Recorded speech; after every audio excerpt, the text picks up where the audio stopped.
হ্যাঁ, কি হলো? নবীর সঙ্গে কি তারা বিয়ে বসেছেন না বিয়ে নবী করেছেন? বিয়ে বসেছে। নবী একজন, এই 11টার মধ্যে একজনকে নবী নিজের ইচ্ছায় বিবাহ করছেন, নিজের ইচ্ছায় বিবাহ করছেন। এমনকি ঘটক পাঠাছিলেন, সেই মেয়েটা ঘটককে ফেরত দিছে। নবী নিজে তার বাড়িতে গেছে, যাক আমি তোমাকে বিয়ে করতে চাই, আমার সঙ্গে বিয়ে বসতে তোমার আপত্তি কোন জায়গায়? সে মেয়েটার নাম হলো উম্মে সালমা। জোরেকার নাম কি? উম্মে সালমা বলতেছে, আমার 3টা শর্ত যদি আপনি পুরো করেন তাহলে আমি আপনার সঙ্গে বিয়ে বসবো, নসেত আপনি যতই নবী হন আপনার সঙ্গে আমি বিবাহ বসবো না, আমার 3টা শর্ত পুরো করা লাগবে। আল্লাহ নবী বললেন, উম্মে সালমা, স্বয়ং আল্লাহ কোনোদিন আমাকে শর্ত দেয় নাই, বিনা শর্তে আমার সবগুলো আল্লাহ কবুল করেছে। ধরে কেন সুবহানাল্লাহ। আপনারা বলেন তো, আল্লাহ কি নবীকে শর্ত দিছে? আমাদের নবী যা চাইছে বিনা শর্তে আল্লাহ দিয়ে দিছে।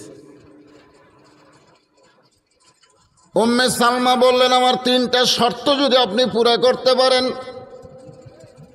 তাহলে আমি আপনার সঙ্গে বিবাহ বসব। আল্লাহর নবী বললেন, দরকার হলে তোমার 3টা শর্ত পুরা করে আমি তোমাকে বিবাহ করব ইনশাআল্লাহ। কি ছিল উম্মে সালমার ভিতরে যে নবী পর্যন্ত তার বিয়ে করার জন্য পাগল হয়ে গেছে। যখন কি হয়ে গেছে, হায় হায় রে। আয়েশা বলতেছে, 9 বছরে আমি নবীর ঘরে এসেছি,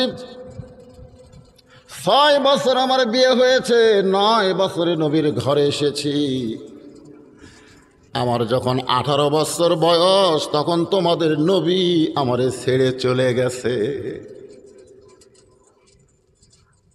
আমাদের মা আয়েশার যখন 18 বছর, ধরে কোন কয় বছর? 18 বছর বয়স, তখন তোমাদের নবী আমাকে ছাড়িয়া চলে গেছে। তাহলে 9 থেকে 18, এই 9 বছরের মধ্যে যে নবীর সম্পর্কে তোমরা জানতে এসেছো সেই নবীকে আমি দেখছি মাত্র 3 বার, আর বাকি সময় তাকে আমার স্বামী হিসাবে দেখেছি। একটু মনোযোগ দিয়ে শুনবেন। 9 বছরে 6 লক্ষ হাদিসের হাফেজা নবীকে দেখছে মাত্র কয়বার? আর বাদ বাকি সময় দেখছি স্বামী স্বামী। এখন তোমরা কোনটা শুনবা? আমার স্বামী সম্পর্কে শুনবা না তোমাদের নবী সম্পর্কে জানবা? না না না, শোনেন, আমি ওই মা আয়েশা মেয়েদেরকে জিজ্ঞাসা করতেছে, এখন তোমরা কোনটা শুনবা? আয়েশা, আমার স্বামী সম্পর্কে না তোমাদের নবী সম্পর্কে? তোমাদের নবীকে আমি দেখছি মাত্র 3 বার। ধরে কোন কয়বার? নবী হিসাবে দেখছি, আর বাদ বাকি সময় আমার স্বামী। গোটা পৃথিবী খুঁজলো আমার নবীর মতন বিশ্বের কোন স্বামী কেউ হতে পারেনি। ধরে কোন কথা ঠিক কিনা? আপনি হিসাব করে দেখেন, স্বামী হিসাবে নবী কয় নম্বর? 1 নম্বর। যদি ফাতেমার কাছে বলেন, ও ফাতেমা, বাবা হিসাবে কয় নম্বর? বাবা হিসাবে 1 নম্বর। আবার নবী হিসাবে ইমামুল আম্বিয়া, ইমামুল মুরসালিন। আবার খাদিজার বাড়িতে যখন রাখালি করতেন তখন রাখাল হিসাবেও 1 নম্বর।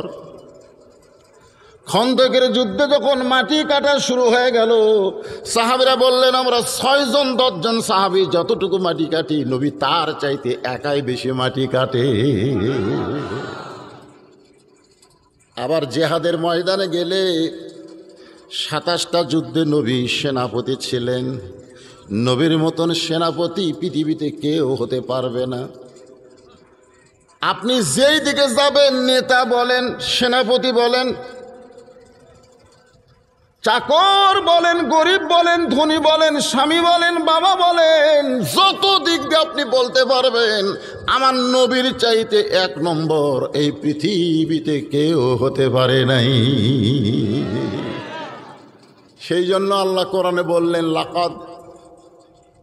লাকাত লাকাত মানে বোঝে, লাকাত কানা লাকুম ফি রাসূলিল্লাহি উসওয়াতুন হাসানা। যদি সফলতা অর্জন করতে চাও, দুনিয়ার সমস্ত পানসা নেতার পিছনে ঘোরা বাদ দাও, একমাত্র দুই জাহানের পয়গম্বরকে তোমাদের আদর্শের নেতা হিসাবে কবুল করে না। যারে তারে নেতা।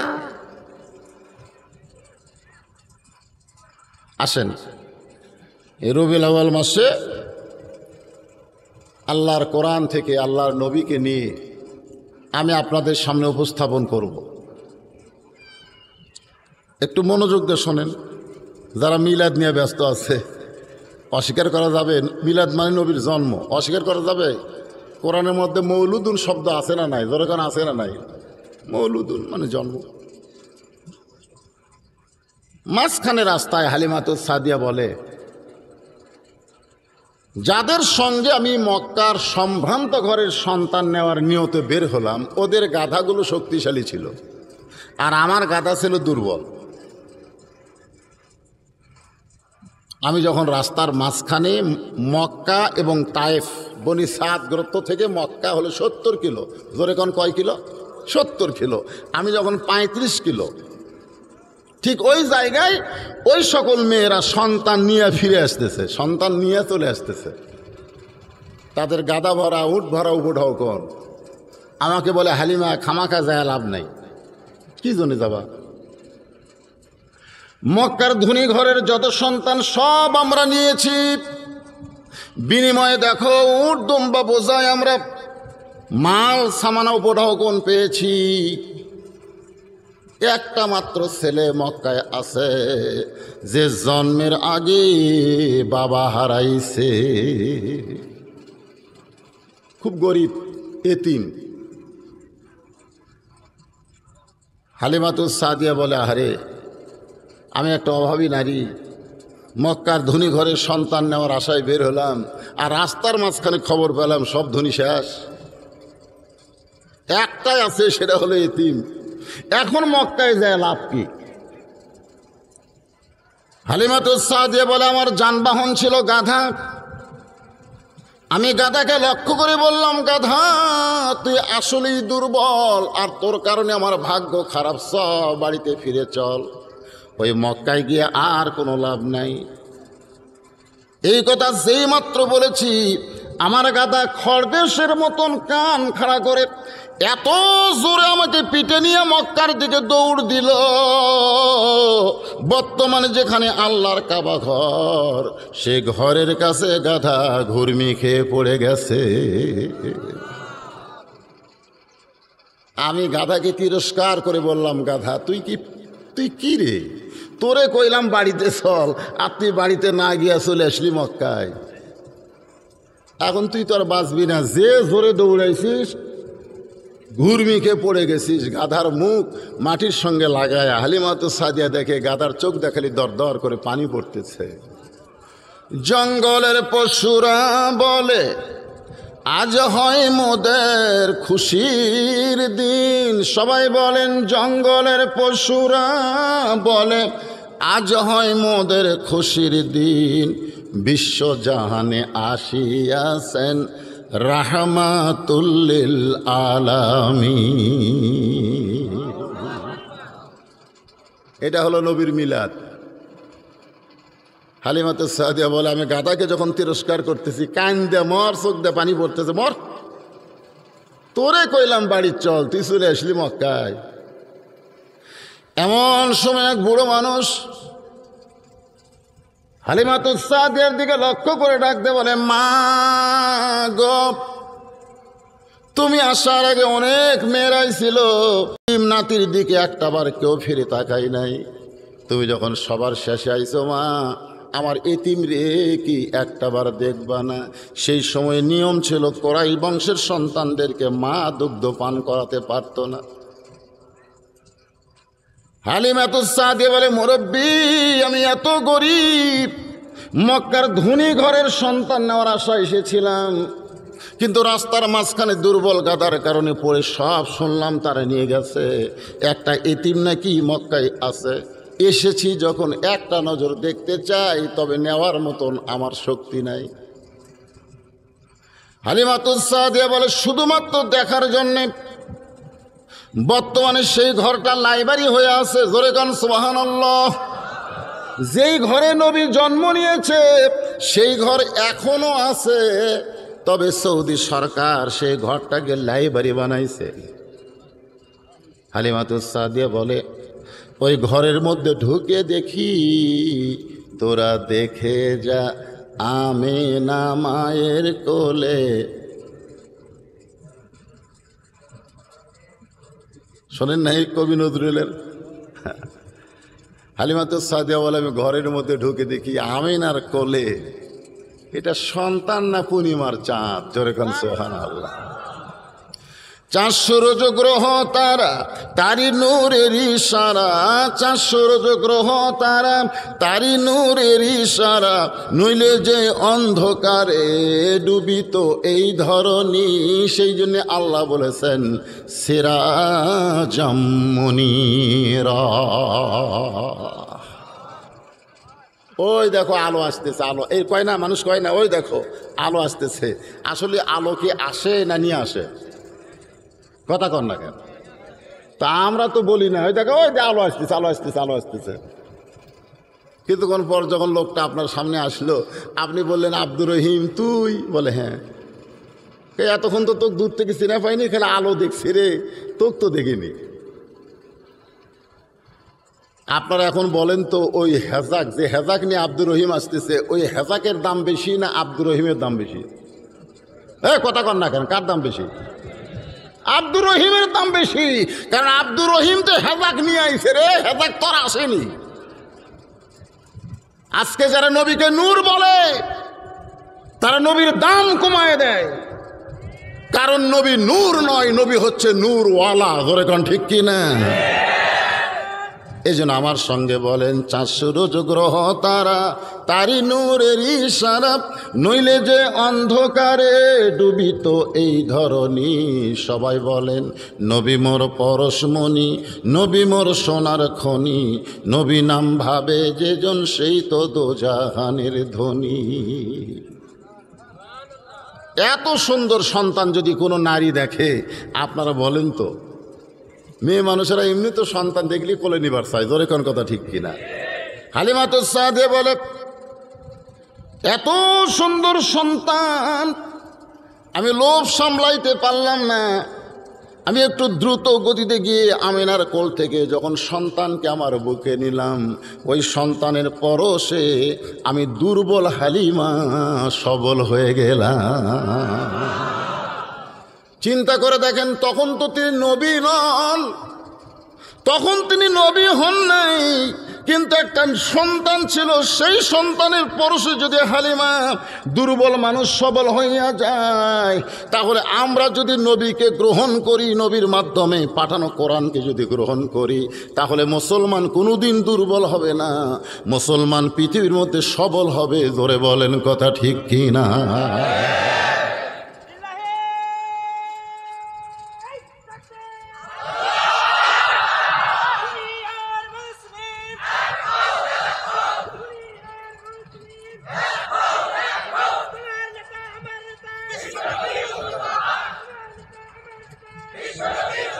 লিল্লাহে তাকবীর।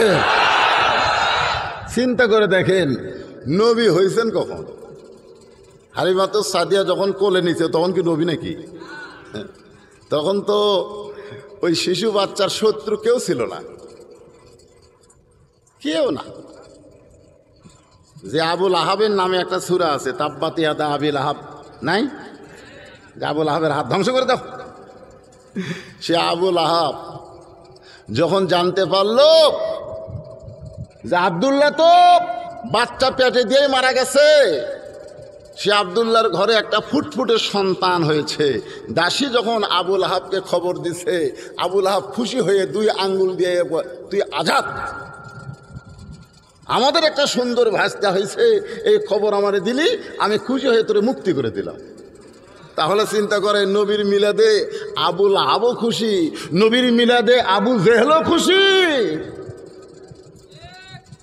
যারা জশ্নে জুলুস করতেছো, ঈদে মিলাদুন নবী করতেছো, আমি তো হিসাব করে দেখছি তোমরা ওই আবু জেহেল আবু লাহাবের দল। জোরে কোন কথা ঠিক কিনা? কথা কন। মিলাদ তো সবাই খুশি, তখন কি নবী নাকি? বাবা 40 বছর বয়সে তখন নবী হয়ে এই কোরআন শরীফ পাইছে, তারপর থেকে শুরু হয়েছে, হুজুর আপনি কেমন আছেন, হুজুর আপনি কেমন আছেন হুজুর।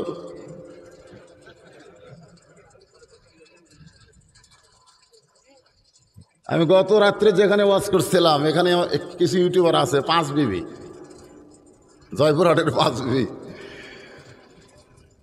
2 গাড়ি পুলিশ আছে।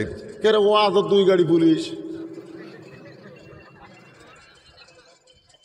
নেতারা আইছে, এক নেতা বলতেছে হুজুরের সাথে মোনাজাত না করা পর্যন্ত আমি যাব না।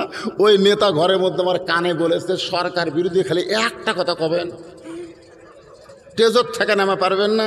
116 জনের তালিকায় আপনি কিন্তু 18 নম্বরে আছেন। এখন আপনারা বলেন আমি কেমন আছি? 18 নম্বরে আছি।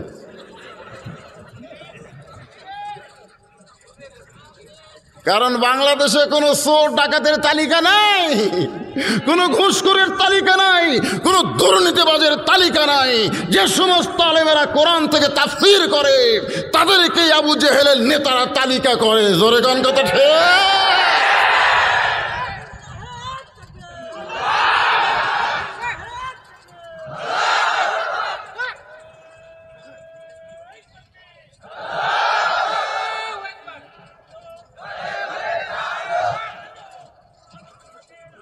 হচ্ছে না রে, হচ্ছে না। এই তো স্লোগান দেওয়া লাগবে না। তুমি কইলে আল কোরআনের আলো, এরা কয় ঘরে ঘরে জ্বালো। কেন ঘরে ঘরে যদি আলো থাকে? আমি আজকে কিন্তু আপনাকে কারেন্টের খুব তারিফ করছি। আমি ঘরের মধ্যে বললাম, কে ভাই এলাকার কারেন্ট যায় না? মানে আমি যে এলাকাতে আছি কারেন্ট থাকেই না, মাঝে মধ্যে আসে। আমার শ্বশুরকে বললাম কারেন্টের খবর কি?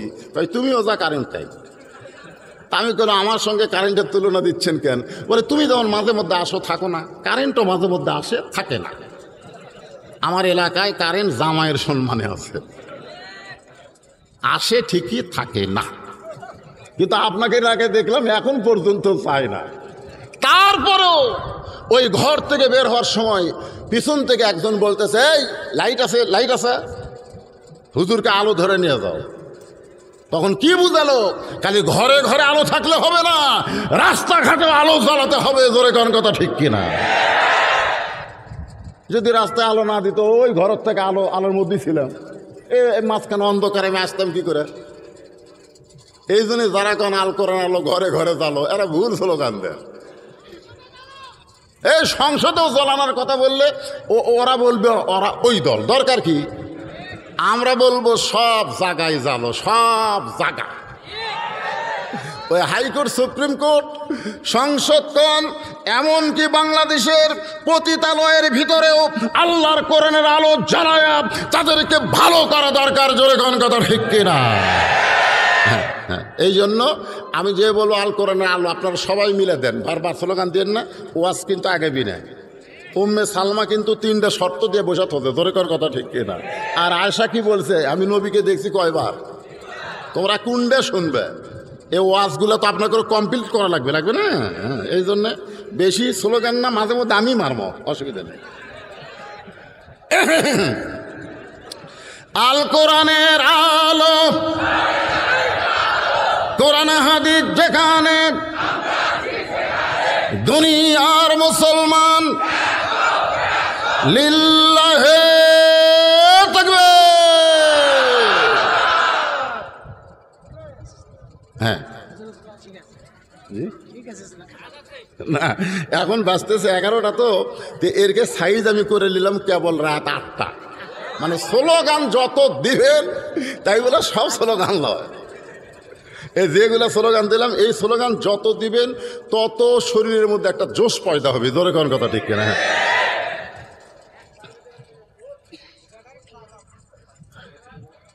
তাহলে কি বলতেছিলাম একটু শোনেন। শত্রুতা কখন শুরু হয়েছে? 40 বছর পর থেকে। কত বছর? তাহলে মিলাদ মানে কি? জন্ম থেকে 40 বছর পর্যন্ত আবু জেহেল নবীকে আলামিন করে ডাকছে। এটা ধরে কোন কথা ঠিক কিনা? আলামিন। বিশ্বাস মানুষই যদি দেখতে চাও তা আব্দুল ইতিম পোলার দিকে টাকাও, তোমাদের যত টাকা পয়সা থাকে ব্যাংকত না থেকে তার কাছে থৌ, ব্যাংকত তোলেও মাঝে মধ্যে গায়েব হয়ে যায়। ধরে কোন কথা ঠিক কিনা? আল্লাহর নবীর কাছে আবু জেহেলও টাকা জমাতো রে, সুবহানাল্লাহ। কিন্তু যখন নবী হলেন তারপরে অবস্থাটা কেমন হলো বলার আগে আমি বলতেছি, হালিমাতুস সাদিয়ার সেই করুণ কথাটা শোনেন। শুনবেন না? হালিমাতুস সাদিয়া বলে, আমি আমেনার দিকে তাকায় আছি, আমেনা দু চোখ দিয়ে পানি ছাড়তেছে আর বলতেছে, অনেক মেয়েরাই ছিল মক্কায়, আমার ঘরে এতিমের জন্ম, এই কারণে তারা একটা বারও ঘরের মধ্যে ঢুকে নাই। আর তুমি ঘরের মধ্যে ঢুকে আমার সন্তানকে তোমার বুকের মধ্যে নিলে, তুমি কি আমার সন্তানকে নিবে না আবার আমার কোলে ফিরাইয়া দিবে? তোমাকে দিবার মতন কিন্তু আমাদের কিছুই নাই। হালিমাতুস সাদিয়া বলে, আমেনা, এমন কিছু বুকের মধ্যে নিয়েছি, দরকার হলে আমি গোটা দুনিয়া ছাড়ব, কিন্তু এই সন্তানকে আর কলিজা থেকে নামাবো না। কথাটার মধ্যে কিন্তু মারেফত আছে। এই সন্তানকে কোল থেকে নামাবো না, বুক থেকে নামাবো না, তা কিন্তু না, কলিজা থেকে নামাবো না। যেখানেই থাক সন্তান আমার কলিজার ভিতর থাকবে। ধরে কোন কথা ঠিক? আমির হামজা যেখানেই থাক, আমির হামজা আমাদের কলিজার মধ্যে আছে। জোরে কোন কথা ঠিক কিনা? সাইদি হুজুর যেখানেই থাক, সাইদি হুজুর আমাদের কলিজার মধ্যে আছে। জোরে কোন কথা ঠিক কিনা? তোমরা চোর, ডাকাত, বদমাস, নারী নির্যাতনকারী, ধর্ষণকারী বানায়া তোমরা তাকে জেলের মধ্যে রাখছো বলে তোমরা মনে করতেছ তার মহব্বত কমে গেছে। আমির হামজা কেবল আর বার হোক, বার হোক, খালি বাড়াক। আগে হচ্ছিল 50,000, এখন হবে 5 লাখ। জোরে কোন কথা ঠিক কিনা? আমিও তো মাঝে মধ্যে যাওয়ার যাই, কিন্তু ভাগ্যে নাই। এই বুড়া বয়স শোনেন, খাদিজাতুল হালিমাতুস সাদিয়া কি কইছে? কলিজা থেকে, এই কলিজা থেকে আর নামাবো না। হালিমাতুস সাদিয়া ছোট্ট নবীকে বুকের মধ্যে ধরে নিয়ে গাধার কাছে এসে দেখে, গাধা ওই কাবার পাশে ঘুরমেকে পড়ে ওই মাথাটা মাটির মধ্যে লাগায়া চোখের পানি বের করে কাঁদতেছে। হালিমাতুস সাদিয়া সন্তানকে বুকের মধ্যে নিয়ে বলে, গাধা রে, তোকে আমি গাধা গাধা বলে তিরস্কার করেছি, আসলে তুই গাধা নয়, গাধা ছিলাম আমি। তুই যদি না আসতি মক্কায় তাহলে এত সুন্দর সন্তান আমি কেমনে পাইতাম? রে গাধা দাঁড়া, এত শক্তি নিয়ে মক্কা পর্যন্ত দৌড়াইলি, আর কেন দাঁড়াবার পারিস না? কে যেন এলকায় নফ এই হালিমাতুস সাদিয়ার অন্তরে বলে দিল, হালিমা, যেই সন্তানকে বুকে নিয়ে তোমার দেহের দুর্বলতা আল্লাহ দূর করেছে, সেই সন্তানের বাম পাটা গাধার মাথায় লাগায় দাও। হালিমাতুস সাদিয়া ওই ছোট্ট মানুষের পাটা গাধার মাথায় লাগায় দিছে, সঙ্গে সঙ্গে দুর্বল গাধা সবল হয়ে গেছে। দেখছেন, দুর্বল গাধা সবল হয়েছে। তখন তো নবী নয় রে। আহা, এটা হচ্ছে মিলাদ। এরপরে বহু কাহিনী আছে। এই মিলাদের কাহিনী করলে তো রাত শেষ হয়ে যাবে, আমার আসল ওয়াজ করা যাবে না, এই জন্য এই পর্যন্তই থাক। হালিমাতুস সাদিয়া কয়, আমি যখন গাধার পিঠে চললাম, আমার মাথার ওপর ছাতি, অটোমেটিক ছাতি, বুঝলেন? অটোমেটিক ছাতি, অটোমেটিক ছাতির নাম হলো ম্যাক। যখন কঠিন রোদ ওঠে তখন আমরা কি কই, কেরি আজকে ছাতি হবি না, মানে সূর্য যখন ম্যাক চাপা ধরে তখন আলহামদুলিল্লাহ। হালিমাতুস সাদিয়া কয়, ম্যাক এসে আমার মাথার উপরে, কে যেন আমার শরীরে বাতাস দেয়, আমি চিন্তা করলাম এই কঠিন রোদের দ্বীপ্রহরে আমার মাথার ছাতা কে যেন শরীরে বাতাস দেয়, অন্তরের ভিতরে কে যেন বলে দেয়, হালিমা যেই সন্তানকে বুকে ধারণ করেছ ম্যাক তোমার ছাতা হইছে আর জান্নাতের বাতাস তোমার শরীরে লাগতেছে।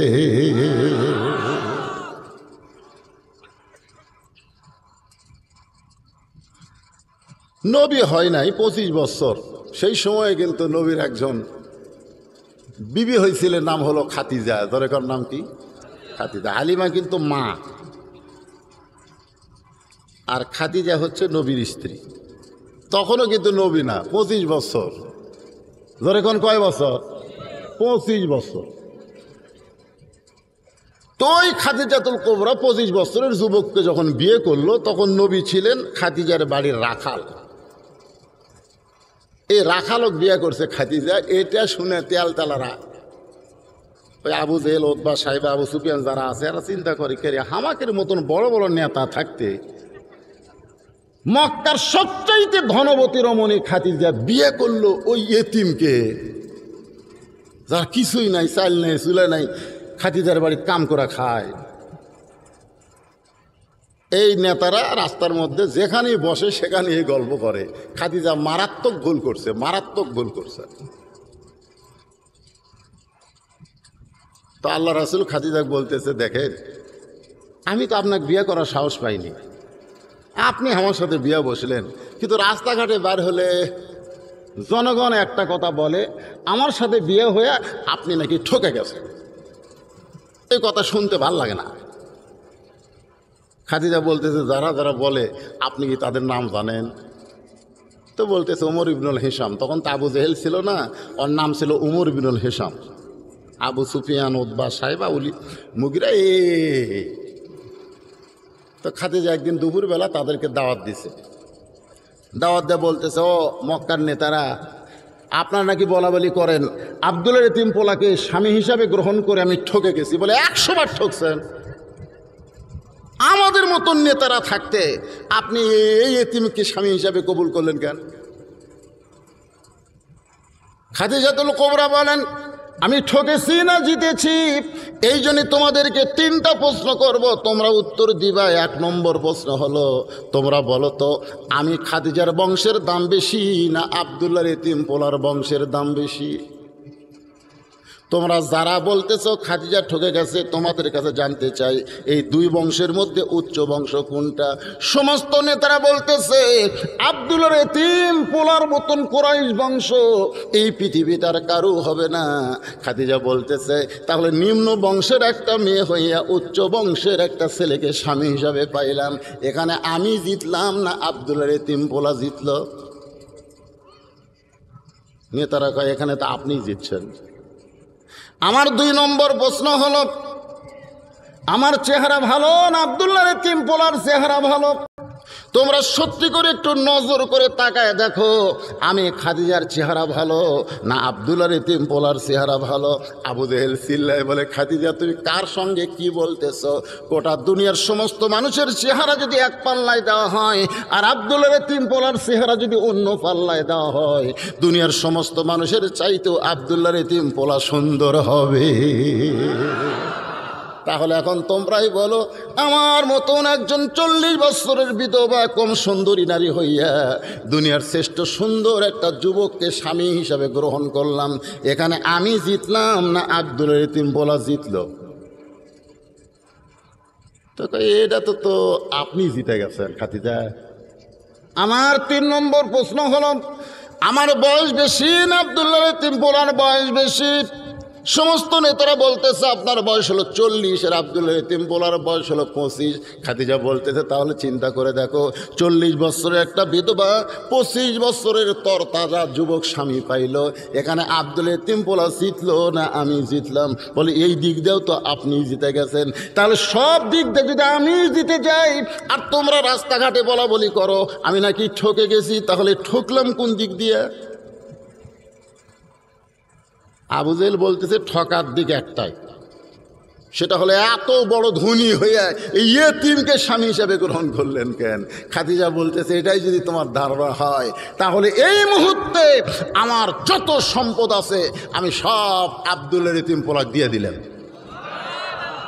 দেখিয়া নবীর মুজিজা, তখন কিন্তু নবী নয়, তারপরও খাদিজা দেখিয়া নবীর মুজিজা, ধন্য বিবি খাদিজা দিন সম্পদ করিলেন অর্পণ। ওগো নবী, দয়ার নবী গো, আপনি হলেন খাদিজার আপন। ধরে কোন সুবহানাল্লাহ। 25 তখনও কিন্তু নবী না, তখন কি নবী নাকি? নবী না। 37 বছর যখন বয়স, তখন খাদিজাই বলতেছে আমি দেখি আনমনা হয়ে যায়, আনমনা, এ আমার কাছে আর থাকবার চায় না। একটা পাহাড়ের 2600 ফুট উপরে একটা গুহা, নাম হলো গারে হীরা। ভাই একটু নবী সম্পর্কে আমাকে জানার দরকার আছে না? শোনেন, আরে আজকে নবীর দলেরা, নবীর যারা নায়েবে রাসূল, প্রকৃত অর্থে তারা কেন বিপদের মধ্যে আছে, নবীর উম্মত হিসেবে আমাদেরকেও জানার দরকার আছে না নাই? যখন আছে না না? হ্যাঁ, আমি খাদিজারে রাইখে, হতে পারে বয়স আমার 53 বছর। আপনারা বলেন তো 53 বছর যখন মেয়ে মানুষের বয়স হয় তখন স্বামী স্ত্রীর খুব একটা দরকার পড়ে? পুরুষের পড়লেও মেয়ে মানুষের পড়বে না, কারণ অধিকাংশ মেয়েদের 50-এর পরেই তাদের মাসিক বন্ধ হয়ে যায়। যখন কি বন্ধ হয়ে যায়? মাসিক বন্ধ হয়ে যায়। আল্লাহ রাসূল যখন গাড়ি হীরাত উঠছেন তখন খাদিজার বয়স হলো 53 বছর। কত বছর? 53 বছর। 53 বছরের একটা মহিলা 2600 ফুট উপরে ওই গাড়ি হীরা দৈনিক 2 বার খাবার নেওয়া যায়। আমি তো গেছি, ওখানে উঠছি, উঠতে আমার অবস্থা শেষ। কারণ 2600 ফুট মানে 260 তালা, 260 তালা লিফট ছাড়া বাংলাদেশের কোনো মরদ উঠতে পারবে?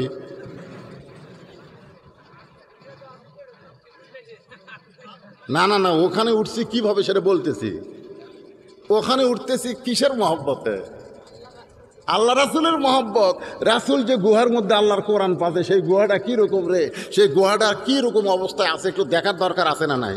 খালি সেই মহব্বত। আপনার 10 তলা সিঁড়ি ভেঙে উঠবার দেখ, আপনি 5 তলা উঠে গই আর উঠবো না। আর 10 ফুটে একতলা হয়। আমাদের বাংলাদেশে বিল্ডিং যারা করে কয় ফুটে একতলা? 10 ফুটে একতলা। তাহলে 2600 ফুট মানে 260 তালা। 260 তালা বিল্ডিংয়ের উপরে খাদিজা দৈনিক 2 বার খাবার নিয়ে যাইতেন। এটা কিসের মহব্বত? কিসের মহব্বত? কারণ মহব্বতে মানুষের শক্তি বাড়ে, মহব্বতে মানুষের জোশ পয়দা হয়। আজকে যদি নবীর প্রতি আমাদের মহব্বত, আলেমের প্রতি আমাদের মহব্বত হয়, তাহলে বাংলাদেশের কোন আলেম জেলখানায় থাকতে পারত না। জোরে কোন কথা ঠিক কিনা? পারত না, পারত না। কিন্তু মহব্বত খালি এই সামিয়ানার তলে।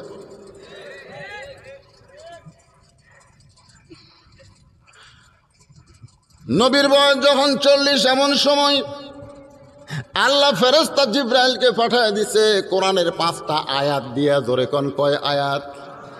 যে আয়াতের প্রথম হলো ইকরা। ইকরা মানে পড়ো, ইকরা মানে পড়ুন। কারণ ফেরেশতা জিবরাইল নবীর কাছে এসে বলতেছেন ইকরা, পড়ুন। আল্লাহ নবী কিন্তু পড়ে নাই। আবার ফেরেশতা জিবরাইল বললেন পড়ুন, নবী কিন্তু পড়ে নাই। অনেকে তাফসিরে লিখেছে নবী বলেছে আনা বেকারি, আমি পড়তে পারি না, আমি পড়তে পারি না। আসলে নবী ইচ্ছা করে পড়েন নাই, না পড়তে পারে না। এই ব্যাপারে ইমাম গাজ্জালি রহমতুল্লাহ আলাই বলেছেন, শোনো, তিনি একজন দার্শনিক। ইমাম গাজ্জালি হলেন দার্শনিক। তিনি বলতেছেন নবী ইচ্ছা করেই পড়ে না। ফেরেশতা জিবরাইল বলতেছে হুজুর আপনাকে পড়তে বলি, আপনি কেন পড়েন না? নবী উত্তরে বলে জিবরাইল তুমি পড়তে বললি আমি পড়ব না, আগে জানতে হবে পড়ার ধরন কি। কারণ ইডেন কলেজে যারা লেখাপড়া করে ওটাও লেখাপড়া। জোরে কোন কথা ঠিক কিনা? ঢাকা ভার্সিটিতে যারা পড়ে ওটাও হলো লেখাপড়া। কয়েকদিন আগে ঢাকা ভার্সিটিতে একজন মেয়ে মানুষ ওন্না দাদিরা নানিরা যেরকম ব্লাউজ না পরে এরকম বগল বার করে পরে বসে থাকে, বলতেছে পোশাকের স্বাধীনতা দেওয়া লাগবে।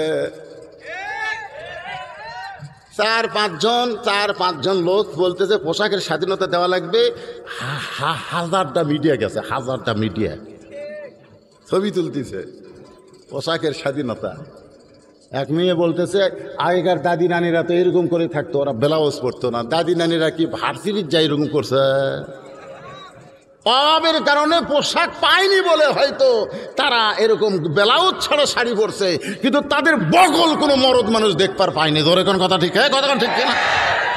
এই শালি কয় কি দাদি নানিরা? আপনারা ঘন ওটা কি লেখাপড়া? কন লেখাপড়া নই বলতেছে জিব্রাইল খালি পড়বার খাও। ইডেন কলেজে পড়তেছে না, এক ছাত্রী বলছে যে 12-13 সেশনে 12-13 সালে ওর সেশন শেষ, কিন্তু এখন পর্যন্তই ছাত্রী নেত্রী হয়ে আছে, চুলি ছিঁড়ি। কোন ওই ইডেন কলেজে যারা পড়ে এরা যে কোন তেল মাথার দেয় ভাই, চুল ধরে। বাংলাদেশের কিছু নেতাদের চরিত্র ওরা ফাঁস করে দিছে। জোরে কোন কথা ঠিক কিনা? তোমরা যাদের পিছনে চাঞ্চা হয়ে ঘোরো, তোমাদের নেতারা হলো 1 নম্বর লুচ্চা। জোরে কোন কথা ঠিক কিনা? লুচ্চা। আর কয়েকদিন আগে যে আইনমন্ত্রী আনিসুল হক ওই পূজার বাড়ি যায় কি বলতেছে, বক্তব্য দিয়ে বলতেছে যে তোমরা ভগবানের কাছে আমার কথা একটু কইও। নাম তো যে আনিসুল হক, আর ভগবানের কাছে ওর কথা কোয়া লাগবে ইয়া কানা বুধু ইয়া কানা স্তাইন শালা ভুলে গেছে। তোর কোন কথা ঠিক না? আর ওবায়দুল কাদের যে কি কষে ভাই সেটার বলার মতন পরিবেশ নাই। তোর কোন কথা ঠিক না?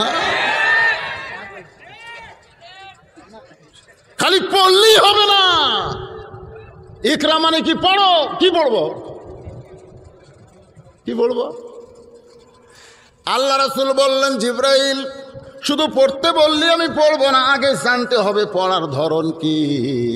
যে কোরআনের তাফসির শুনতেছেন, এ কোরআন আপনার পড়া তো দূরের কথা, আপনি যদি ধরবার চান আসেন তো ভাই, আপনারা সবাই কি কোরআন ধরবার পারবেন?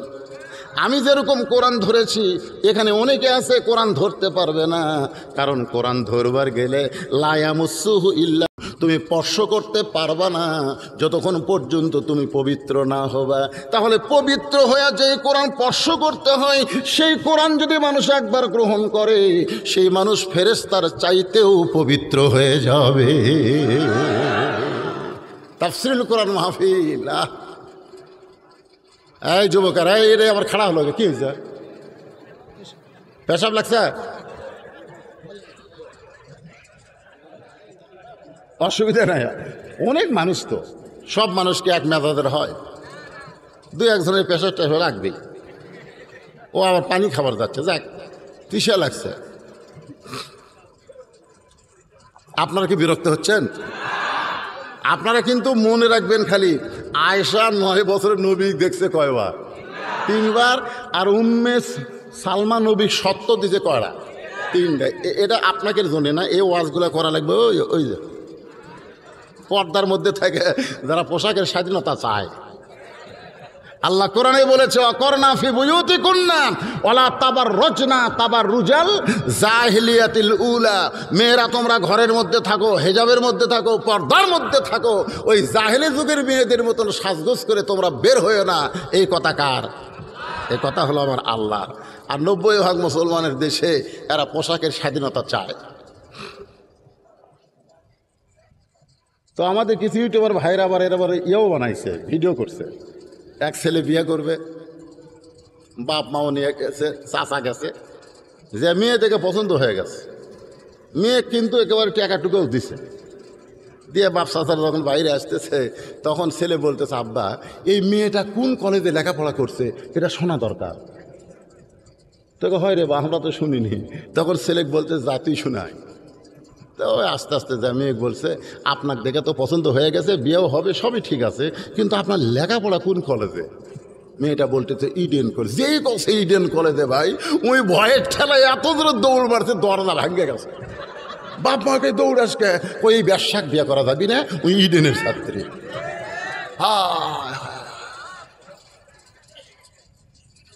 কি খালি পড়বার কলি পড়া না, বিসমি রাব্বিকাল্লাযী খলাক পড়েন, বিসমি রাব্বিকাল্লাযী খলাক, খলাকাল ইনসানা মিন আলাক।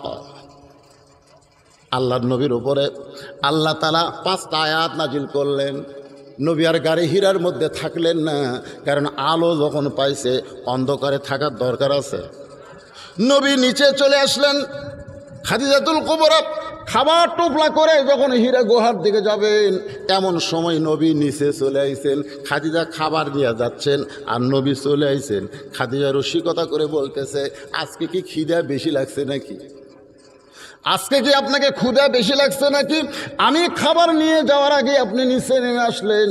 নবী থর থর করে কাঁপতেছে আর বলতেছে, খাদিজা জাম্বিলুনি, কম্বল কি আছে নাকি, আমার একটু ঢাইকা দাও। খাদিজা তাকায় দেখে নবীর গোটা শরীর ঘামতেছে আর নবী বলতেছে, কম্বল দিয়ে আমাকে আবৃত করে দাও। মা খাদিজা আল্লাহ নবীকে কোলের মধ্যে নিয়ে কম্বলের নিচে নিয়ে কপালে হাত দেয়া বলতেছে, আপনি ভয় করবেন না, কারণ আমি যখন আপনাকে বিবাহ করেছি তখনই আমি দেখেছি আপনি সাধারণ মানুষ না। ও যে একটা কথা নয়, দেখিয়া নবীর মজেজা। আপনি ঘামতেছেন কেন? আপনি কেন ঘামতেছেন? যখন আপনাকে আমি বিবাহ করেছি তখনই আমি দেখেছি আপনি সাধারণ মানুষ না, কারণ আমি বেলকনিতে বসেছিলাম। আমার 40 বছর নতুন করে বিয়ে বসার কোনো স্বপ্নই নাই। আমি বেলকনিতে বসেছিলাম, এমন সময় তাকায় দেখি আমার রাখালগুলো সব ঘরের মধ্যে আরাম করতেছে। আমি রাখালের সর্দারকে ডাক দিয়ে বললাম, ও রাখালের সর্দার, আমার উট দুম্বা হাজার হাজার, সেইগুলো চড়ানো বাদ দিয়া তোমরা কেন দুপুরবেলা ঘরে আরাম করো? রাখালের সর্দার বলে, মালকিন আপনি হয়তো জানেন না, ভাগ্য গুণে আমরা এমন একটা রাখাল পেয়েছি, আপনার সমস্ত উট দুম্বা সে রাখালের বাধ্য হয়ে গেছে। হাজার হাজার উর্দুম্বা চড়ানোর জন্যে শত শত রাখাল দরকার নাই। ওই একজন মাত্র রাখাল যদি বলে উর্দুম্বা খাও, সঙ্গে সঙ্গে তারা খাওয়া শুরু করে। যখন বলে খাওয়া বন্ধ করো, সঙ্গে সঙ্গে খাওয়া বন্ধ করে।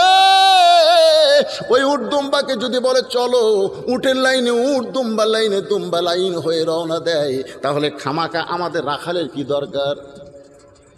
খাদিজা চমকে গিয়ে বলতেছে, রে রাখালের সর্দার, এই গাঁজা খুরি কথা কেমনে বলো? জন্তু জানোয়ার কোনোদিন মানুষের বাধ্য হতে পারে না। রাখালের সর্দার বলে, বিশ্বাস যদি না হয় তাহলে আপনি তদন্ত কমিটি করেন, তদন্ত কমিটি পাঠান, তদন্ত কমিটি করেন, তদন্ত কমিটি পাঠান। যদি বিশ্বাস না হয়, বিশ্বাস যদি না হয়, এই আলেমেরা দুর্নীতিবাজ, এই আলেমেরা ধর্ষণকারী, এই আলেমেরা দুদকের কাছে রিপোর্ট দিয়েছে নানা ধরনের। আমি যে বলবি 18 নম্বর, আমার বিরুদ্ধে রিপোর্ট হলো 37 পৃষ্ঠা। জোরে কোন কয় পৃষ্ঠা রিপোর্ট দিয়েছে? এই করে তদন্ত করো। দুদককে বলছে তদন্ত করো। আসলে বলেন তো তদন্ত করবে কে? আলেমের তদন্ত আলেম করা লাগবে। আলেমের তদন্ত যদি জালেম করে তাহলে একটা আলেমও বাইরে থাকতে পারবি না, কারণ এরা আগে থেকেই মৌলবিক দেখা পারে না। জোরে গেলে কয় দাওয়াত পাচ্ছে, আসতে গেলে কয় কত পায় খাওয়া খাচ্ছে। জোরে কোন কথা ঠিক কিনা? হ্যাঁ, আমি পরশুদিন আপনার ওই নওগাঁতে ওয়াজ করছি, করে ওই যাচ্ছি ভাই, রাস্তায় একটু ভিড়। তা আমার ড্রাইভার আবার ভিড়ের মধ্যে হুইসিল বেশি বাজাচ্ছে। হুইসিল একটু ভিড় হলে হুইসিল বাজাবে না, তো হুইসিল বাজাচ্ছে। সাইড থেকে লোকজন বলতেছে, পকেট ভরা টাকা পাচ্ছে, আর দেরি করবি। আচ্ছা, হুইসিল কি আমি বাজাচ্ছি? আমার ড্রাইভার বাজাচ্ছে, অথচ বলতেছে পকেট ভরে টাকা পাচ্ছে, এখন তাড়াতাড়ি বাড়ির যাবি, টাকা পাচ্ছে আর থাকে। আমি কইলাম, হাই রে, কি খাতার নাম দিলাম রে। জোরে গেলে কয় দাওয়াত পাচ্ছে, আর আসতে গেলে কয় কত পায় খাওয়া খাচ্ছে। আচ্ছা, যারা এইরকম আমাকরক কয়, তারকক যদি তদন্ত কমিটি করে তাহলে আমাকরক বাইরে থাকবে দিবি। তো এখন রাখালের সর্দার বলতেছে তদন্ত কমিটি করেন, খাদিজা বলতেছে তদন্ত কমিটি করব না, আমি নিজেই তদন্ত করব। জোরে কোন সুবহানাল্লাহ। আল্লাহ নবীকে কোলের মধ্যে নিয়ে কপালের ঘাম মুছে দিয়ে কম্বল দিয়ে জাপটে ধরে বলতেছে আমি নিজেই তদন্ত করতে গেলাম। তদন্ত করতে গিয়ে দেখি একটা যুবক আপনি দাঁড়িয়ে আছেন, আপনি যেখানে দাঁড়িয়ে আছেন আপনার শরীরে রোদের কোনো তাপ নাই, একখণ্ড মেঘ আপনাকে ছায়া দেয়। আমি দূর থেকে দেখি আপনি যেই দিকে যান মেঘটাও আপনার মাথার উপর দিয়ে যায়, আপনি যখন বসেন তখন মেঘটা নিচের দিকে নেমে আসে। আমি খাদিজা আশ্চর্য হয়ে আরও যেই মাত্র নিকটে গেছি এমন সময় একটা বাতাস আপনার শরীর থেকে আমার নাকের ভিতরে, মানুষ না যেন মেশকম্বরের সুগন্ধ জান্নাত থেকে আল্লাহ পাঠায়া দিছে। আমি খাদিজা তদন্ত করে এক দৌড়ে 40 বছরের বিধবা ঘরের ভিতরে। দাসী বলতেছে তদন্তের রিপোর্ট কি? আমি বললাম রিপোর্ট হলো চাকরি ক্যান্সেল করে দিলাম, ওই রাখালের চাকরি আর আমি খাদিজা রাখবো না।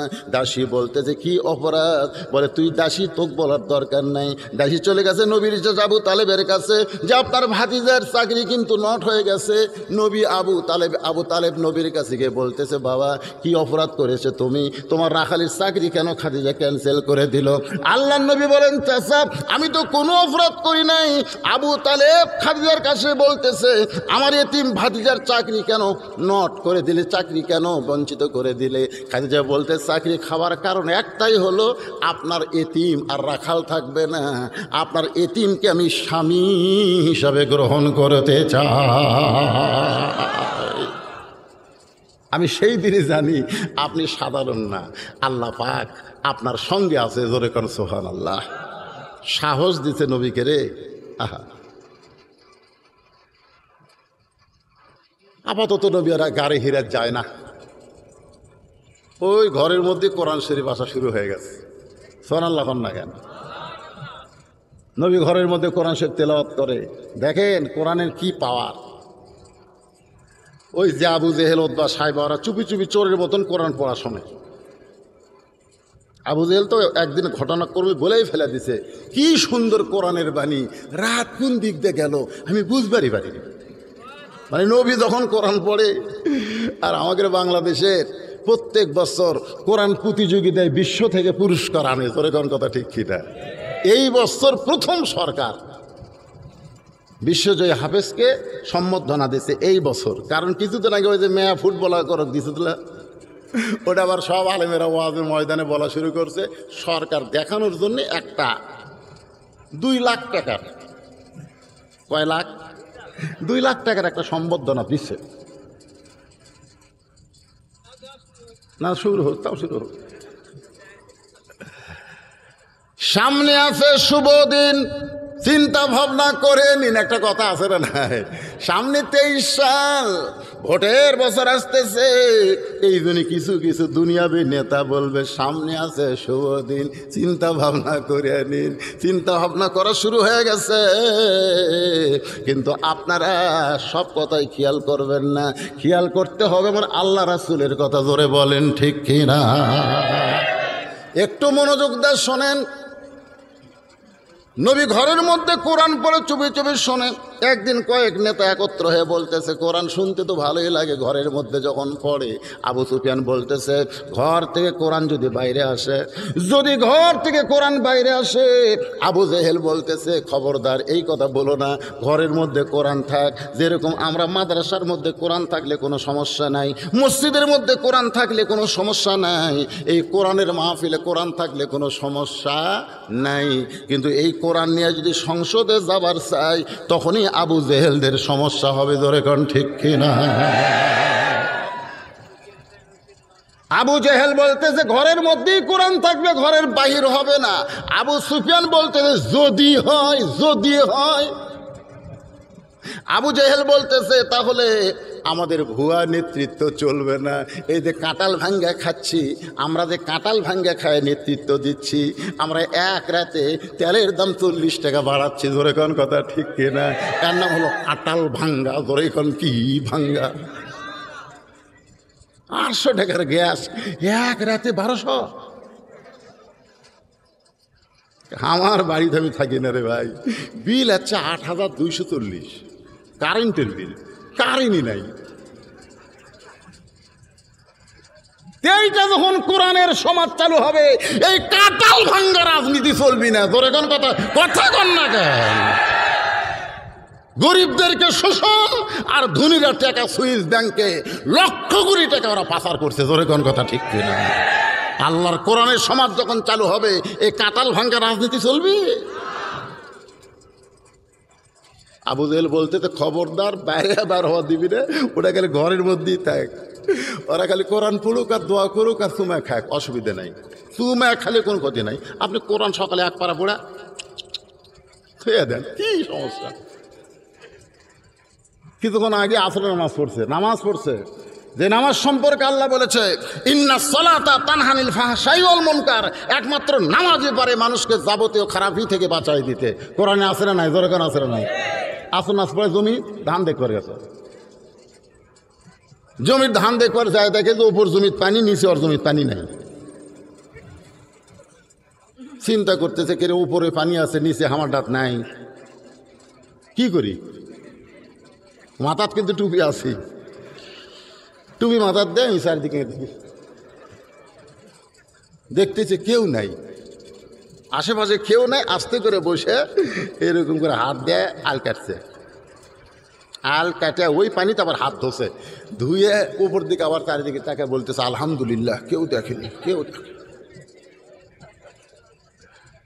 কি কারণ এর গল্প হচ্ছে না? আমি একলাই 100 রাত মারছি, একলাই 100 রাত খালি চিনিছি মারছি।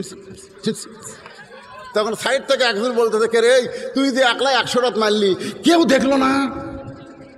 পাগলা নাকি রে? দিনের ভোর রাতে করছি রে, দরজা জানলা বন্ধ করে, দেখবি কে? মানে দিনের ভোট রাতে করছে, দরজা জানলা বন্ধ করে দেখবি কে? তখন দুই কান্দের দুই ফেরেশতা বলতেছে আল্লাহ, এরা যে বলতেছে দেখবি কে, তাহলে আমরা কি ঘুম পাচ্ছি? আপনারা কি মনে করছেন ওরা খালি সমানে ছিঁড়া মারিছে, জানলা বন্ধ করে দিনের ভোট রাতে দেখেনি? দুই ফেরেশতা কি করতেছে? ঘুম পাড়তেছে। তোর কে কাম তোরা কর, আমরা এখন ঘুম পাড়ি নাকি? তোমার দুই কান্দে দুই মোহরি, এই গানটা গান কোনো গুনাহ হবে না বলেন? তোমার দুই কান্দে দুই মোহরি লেখিতেছেন ডায়েরি, দুই কান্দে দুই মোহরি লেখিতেছেন ডায়েরি, দলিল দেখে রায় দিবে, দলিল দেখে রায় দিবে, টাকা পয়সার নাই কারবার। সবাই বলেন আছেন আমার মুক্তার, আছেন আমার ব্যারিস্টার, শেষ বিচারে আয় আয় আয়। ইচ্ছা মতো বিচার করিস, ইচ্ছা মতো কলম ঘুরে। শেষ বিচারের হাইকোর্টেতে, শেষ বিচারের হাইকোর্টেতে তিনি আমায় করবেন পার, আমি পাপী তিনি জামিনদার। সেই দিনে সে স্টেশনে থাকবে নানান প্যাসেঞ্জার, হিন্দু বৌদ্ধ খ্রিস্টান সবাই থাকবে। জোরে কোন কথা ঠিক কিনা? সেই দিনের সে স্টেশনে থাকবে নানান প্যাসেঞ্জার, দ্রুত জানে পার হবে সে, টিকিট কাটায় আছে যার, পারাপারে থাকলে তারা সঙ্গে নিও গাড়ি ভাড়া, জবাবদিহি করতে হবে ধরলে টিকিট কালেক্টর, আমি পাপী তিনি জামিনদার। এখন মারাত্মক একটা কথা হলো, মনের ঘরে তালা দিয়া, সোরাল্লাহ, মনের ঘরে তালা দিয়া চাবি নিয়া আছেন সাই, আমি অধম সাধ্য কি তার হুকুম ছাড়া বাইরে যাই, হুকুম ছাড়া বাইরে যাই। আল্লাহর হুকুম নবীর তরিকা ছাড়া বাইরে যাওয়ার কোনো ক্ষমতা একজন মুসলমানের নাই। জোরে কোন কথা ঠিক কিনা? আল্লাহর বান্দারা, এই কোরআন নবী বাইরে নিয়ে যখনই আসলেন তখনই নবীর শত্রুতা শুরু হয়ে গেল। আজকে কোরআনের তাফসির শুনতে আইছেন, কিন্তু মাসটা যে রবিউল আউয়াল মাস, এই জন্য নবীর জীবনী থেকে কিছু কথা বলতেছি। আপনারা কি বিরক্ত হচ্ছেন? কারণ মাসের দিকেও খেয়াল করবে। আল্লাহ বলবে আমার নবীকে আমি পাঠাইছি রবিউল আউয়াল মাসে, সেই নবী নিয়ে তুই কিছুই ওয়াজ করলি না কেন? কারণ নবী মানেই তো কোরআন। যখন আম্মা আয়েশার কাছে বলল সাহাবীরা আমরা নবী সম্পর্কে জানতে চাই, পর্দার ভিতর থেকে আম্মা আয়েশা বললেন তোমরা কি আল্লাহর কোরআন পড়ো না? বলে হ্যাঁ আমরা আল্লাহর কোরআন পড়ি। তাহলে আল্লাহর কোরআন যদি তোমরা পড়ে থাকো, নবী সম্পর্কে আমার কাছে কেন জানতে আসলে? আজকে তোমরা শুনে নাও, আল্লাহর কোরআনও যেমন আল্লাহর নবী অবিকল তেমন।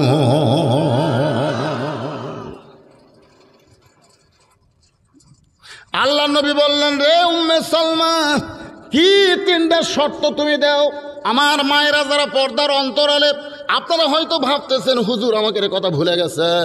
এখন আপনাকে কিছু কথা আমি বলবো, কারণ মেয়েরা যদি সাইজ না হয়, আমরা মরদ মানুষ যত ইবাদত করি কোনো লাভ আছে? এই জন্য আমার মা বোনদের আছে না একটি বর্ষার ব্যবস্থা করছে। কে রে মা বোনেরা কেমন আইছে? আপনারা তো বুঝতে পারছেন না রাস্তাতে আসতে। হ্যাঁ জায়গায় হচ্ছে না, মাশাআল্লাহ। ওনাদের জন্য কিছু একটু বলি বাজান, আপনার মন খারাপ করতেছেন? না না ওয়াজ করবো তো আমি, এখন বাজতেছে কেবল 11:30, অসুবিধা কি? না না সারা রাত ওয়াজ করবো না, কিন্তু একটা আমার টাইম আছে। যে বিষয়ে ওয়াজ ধরছি সেই বিষয়টা তো আপনাকে বুঝার লাগবে, ঠিক কিনা? হ্যাঁ, তাহলে আয়াতটা আর একবার আমি শুনাই, তারপরে আয়াতের উপরে তাফসীর হবে, আর আমার মা বোনদের 10টা মিনিট আলোচনা করার পর ইনশাল্লাহ। শোনেন, কুল ইন কুনতুম তুহিব্বুনাল্লাহ ফাত্তাবিউনি ইউহিব্বুকুমুল্লাহ ওয়া ইয়াগফির লাকুম যুনুবাকুম ওয়াল্লাহু গফুরুর রহিম। আপনাদের কি মনে আছে না ভুলে গেছেন? আছে তো? এখন মায়েদের জন্য একটু কয় শর্ত? 3টা শর্ত। কাকে দিছে? নবীকে দিছে। আমাদের মায়েরা বাংলাদেশে যাদের বিয়ে হয় একটু মনোযোগ দিয়ে শুনবেন। যারা ঘটকালি করতেছে, আপনার এলাকায় যারা ঘটক আছে তাদেরকেও আমি বলবো আপনারা শোনেন, বিয়ে যখন আপনারা দিবেন, ঘটকালি করবেন, তখন আগে মেয়ের কাছে যাবে না ছেলের কাছে যাবে? মেয়ের কাছে না মেয়ের বাপের কাছে? মেয়ের বাপের কাছে যাবে। কেন যাবে? মেয়ের বাপের কাছে কেন যাবে? এইটা কিন্তু উল্টা কথা। যদি কোরআনের সমাজ চালু থাকতো তাহলে আগে ঘটক যাইতো ছেলের বাপের কাছে, ছেলের বাপের কাছে গিয়ে বলতো আপনি কত মহারণা দিবেন, আপনি কত মহারণা দিবেন। বলবে কি বলবে না? কত মহারণা দিবেন? বলে আমি এত মহারণা দিবার চাই। তখন ঘটক মেয়ের বাপের কাছে গিয়ে বলবে আপনার মেয়েকে বিবাহ করবে অমুকের ছেলে, এত টাকা মহারণা দিবে, আপনি কি এই মহারণায় বিয়া দিবেন নাকি? যদি কোরআনের সমাজ চালু থাকতো। আর বর্তমানে কি হয়, ঘটক যাই মেয়ের বাপের কাছে, আপনি কত দিবার পারবেন, আপনি কত দিবার পারবেন? তো মেয়ের বাপ এখন বলতেছে কত দেওয়া লাগবে? কয় ওই ছেলের দাম গত বছর এক মেয়ের বাপ 1.5 লাখ কষে, ওই ছেলের দাম 1.5 লাখ কষে, আপনি কত পারবেন? মেয়ের বাপ মাথা নিচু করে চিন্তা করে, এটা কি কুরবানি বাজারের আইডিয়া নাকি রে? দরদাম হচ্ছে, দরদাম হচ্ছে, ডিমান্ড দেয়। মোটর সাইকেল আলারা, মোটর সাইকেল নিচে শরীর থেকে পাশা মোটা, পিঠ টিঙ্গে 2.5 লাখ, মাঝখানে তোপা, বউ তুলে নিছে, বউ হয়ে স্বামী সাহেবের বুদ্ধিরাই তো, কারণ পাশা উঁচে, মাঝখানে দোপা, চাকা মোটা, পিছনেরটা সামনে চেগুন, এইরকম চলতেছে একেবারে ভুটভুটির সাথে বাজা। শালা বউ মরেনি কিন্তু উই মরছে। আপনারা বলেন তো ডিমান্ড নেওয়া জায়েজ না হারাম? ডিমান্ড নেওয়া হারাম, মহারণা দেওয়া কি? আমার মায়েদের জন্য বলতেছি, মা নবীকে শর্ত দিয়েছে উম্মে সালমা 3টা, মেয়েদের কত দাম।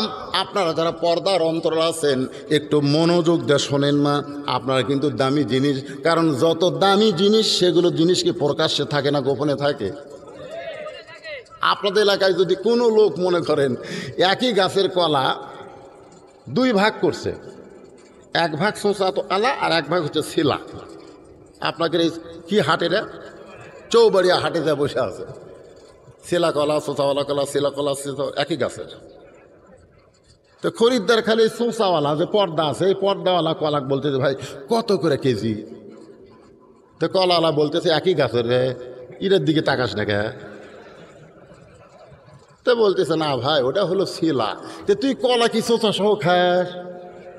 কই না আমি তো শিলাই খাই। তা আমি শিলাই লিয়াচ্ছি, তোর তো কামা গেছুছি রে, লিবি আর খাবি, শিলাও লাগবে না। তখন খরিদ্দার কি বলবে আপনারা বলেন তো? খরিদ্দার তখন কি বলবে? কিছু বলবে না, কিছু বলবে? খরিদ্দার বলবে এটা আমি খাওয়ার আগেও খাসে রে। কলালা বলতেছে আল্লাহর শপথ করে বলছিস ভাই কেউ খায়নি। ভাই তোর চোখ দেখি দেখবি, দেরি কর তোকে দেখাচ্ছি। কিছুক্ষণ পরে অনুবীক্ষণ যন্ত্র নিয়ে আসছে, অনুবীক্ষণ যন্ত্র নিয়ে আসে ওর চোখে ধরছে, দেখ তো। তখন দেখে এই যে শিলা কলা ব্যাকটেরিয়া, ও যে পোকা মাকড় মাছি মাছি ধুলে বেলি বলে ব্যাকটেরিয়া কি কিলবি কিলবি কিলবি করতেছে। আর এটা দেখ, আলহামদুলিল্লাহ। তার মানে কি? তার মানে পর্দাওয়ালা নারী ব্যাকটেরিয়া মুক্ত, আলহামদুলিল্লাহ। আর বেপর্দা নারী ব্যাকটেরিয়া যুক্ত, নাউজুবিল্লাহ। জোরে কোন কথা ঠিক কিনা? আপনি খরিদ্দার হিসাবে যেমন শিলা কলা আপনার পছন্দ নয়, আপনি একজন যুবক হিসাবে বেপর্দা নারী আপনার পছন্দ করা ঠিক না। জোরে কোন কথা ঠিক কিনা? কারণ বেপর্দার এখন বুবলি, বিয়ের আগেই বাচ্চা হয় না, কি হয়? একেবারে বাচ্চা লিয়ে হাজির মানুষ। বাংলার লোক তো একেবারে অবাক, তাও 2.5 বছর বাচ্চা। বুবলি ফেসবুকে পোস্ট করলো আমি 2.5 বছর বাচ্চার মাও। সাংবাদিক শালারা গেল না, যা বলা দরকার যে মামুনুল হক বউলিয়া ঘুরতেছিল, আমরা জিজ্ঞাসা করলাম তোমার বইয়ের কাবিন আছে? হ্যাঁ, একটা আলেম মানুষ বউলিয়া ঘুরতেছে, তাও বলতেছে আল্লাহর শপথ। এখানে দেখেন বলতেছে আল্লাহর শপথ এটা আমার বিয়ে করা বউ। তো এক সাংবাদিক বলতেছে খালি বউ শপথ করলে হবে কাবিন? আলিম বলে তুই বইয়ের কাবিন চাস? আর ওই যে বাচ্চা হাজির করলো স্বামীকে রে, ওই কি মরিয়ম নাকি? ওই কি মরিয়ম? একজনই স্বামী ছাড়া মা হয়েছে, সেটা হচ্ছে মরিয়ম। জোরে কোন কথা ঠিক কিনা? তো বুবলি কি মরিয়ম? এখন বেপর্দা নারী যারা শিলা কলা তারা ঠিক ওই মতো, ওরা হয়তো বাচ্চা আপনাকে দেখাচ্ছে না, বাচ্চা আগে গাইব করে দিচ্ছে। জোরে কোন কথা ঠিক কিনা? এই যুবকেরা যারা বিয়ে করেননি, এখনো সুযোগ আছে, ভাবিয়া করিও কাজ করিয়া ভাবিও না। বেপর্দা নারীকে আমরা বিবাহ করিব। কারা কারা করবেন না আল্লাহকে হাত দেখান।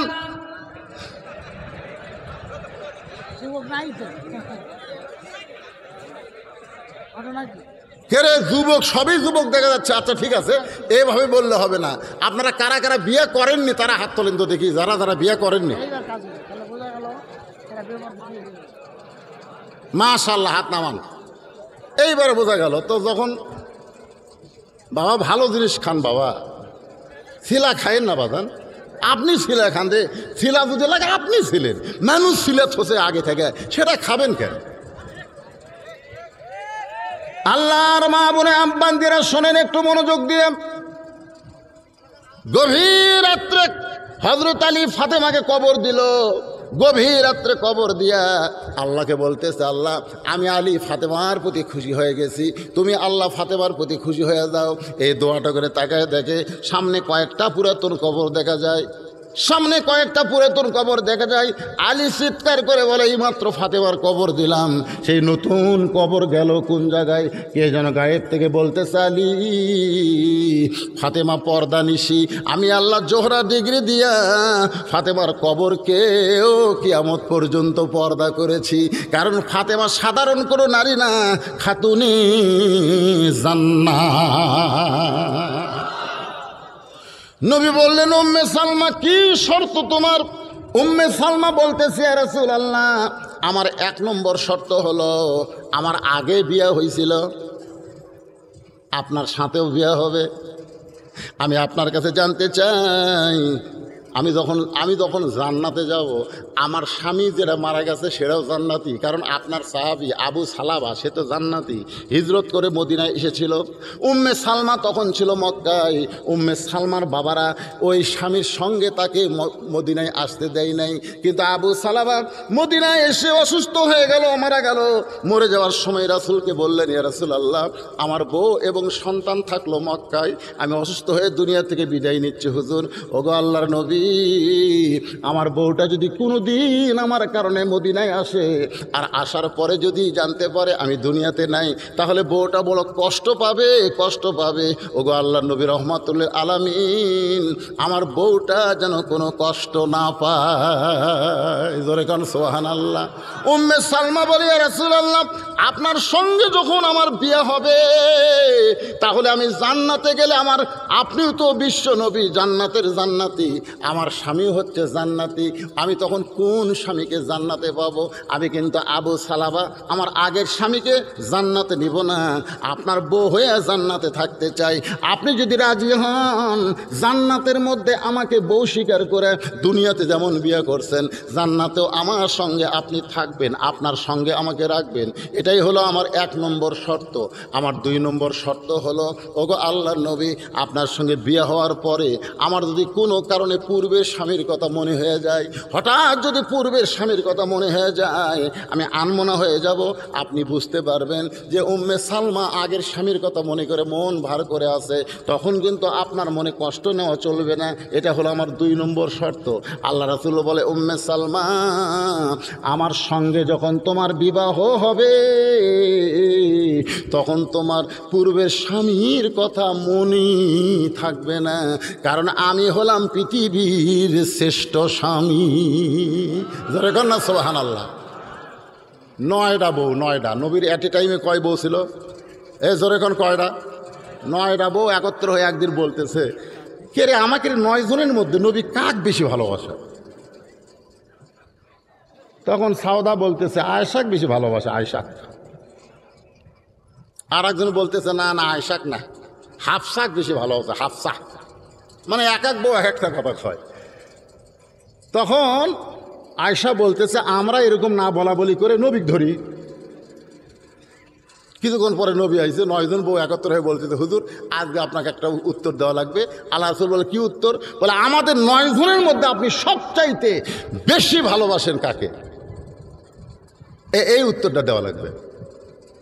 কারণ যতদিন মা খাদিজা একলাই ছিল, এই প্রশ্ন কিন্তু খাদিজা করেনি। আপনি খালি 2 বিয়া করে দেখেন, আপনি কিন্তু 2 বউ জিজ্ঞেস করবে, আপনি কাক বেশি ভালোবাসেন, ওটা না হামাক, ওটা না হামাক, এরকম বলবে না। খালি করে দেখেন, যারকে 2 বউ আছে তারা বুঝতেছে। তো এখন 9টার মধ্যে নবী কাক বেশি ভালোবাসে এ কথা যদি প্রকাশ্যে বলে দেয়, তাহলে বাকি 8টা কি মন খারাপ করবি না খুশি হবি? আল্লাহ নবী বললেন, তোমাদের 9 জনের মধ্যে কাকে সবচেয়ে বেশি ভালোবাসি, এই কথাটা আগামীকাল বলবো, আজকে বলবো না। প্রত্যেকটা বিবি যখন চলে গেছে, গভীর রাত্রে নবী ঘুমায়নি। আয়েশার ঘরের দরজায়, আয়েশা দরজা খুলে বলতেছে, হুজুর, দিনের বেলা বলতে পারেন নাই, রাতের বেলা বলতে আইছেন। আল্লাহ নবী বলেন, আয়েশা, সকালবেলায় বলবো কাকে সবচাইতে বেশি ভালোবাসি, তবে তোমাকে 2টা খুর। কোন স্বামী? এটা কি ভাই?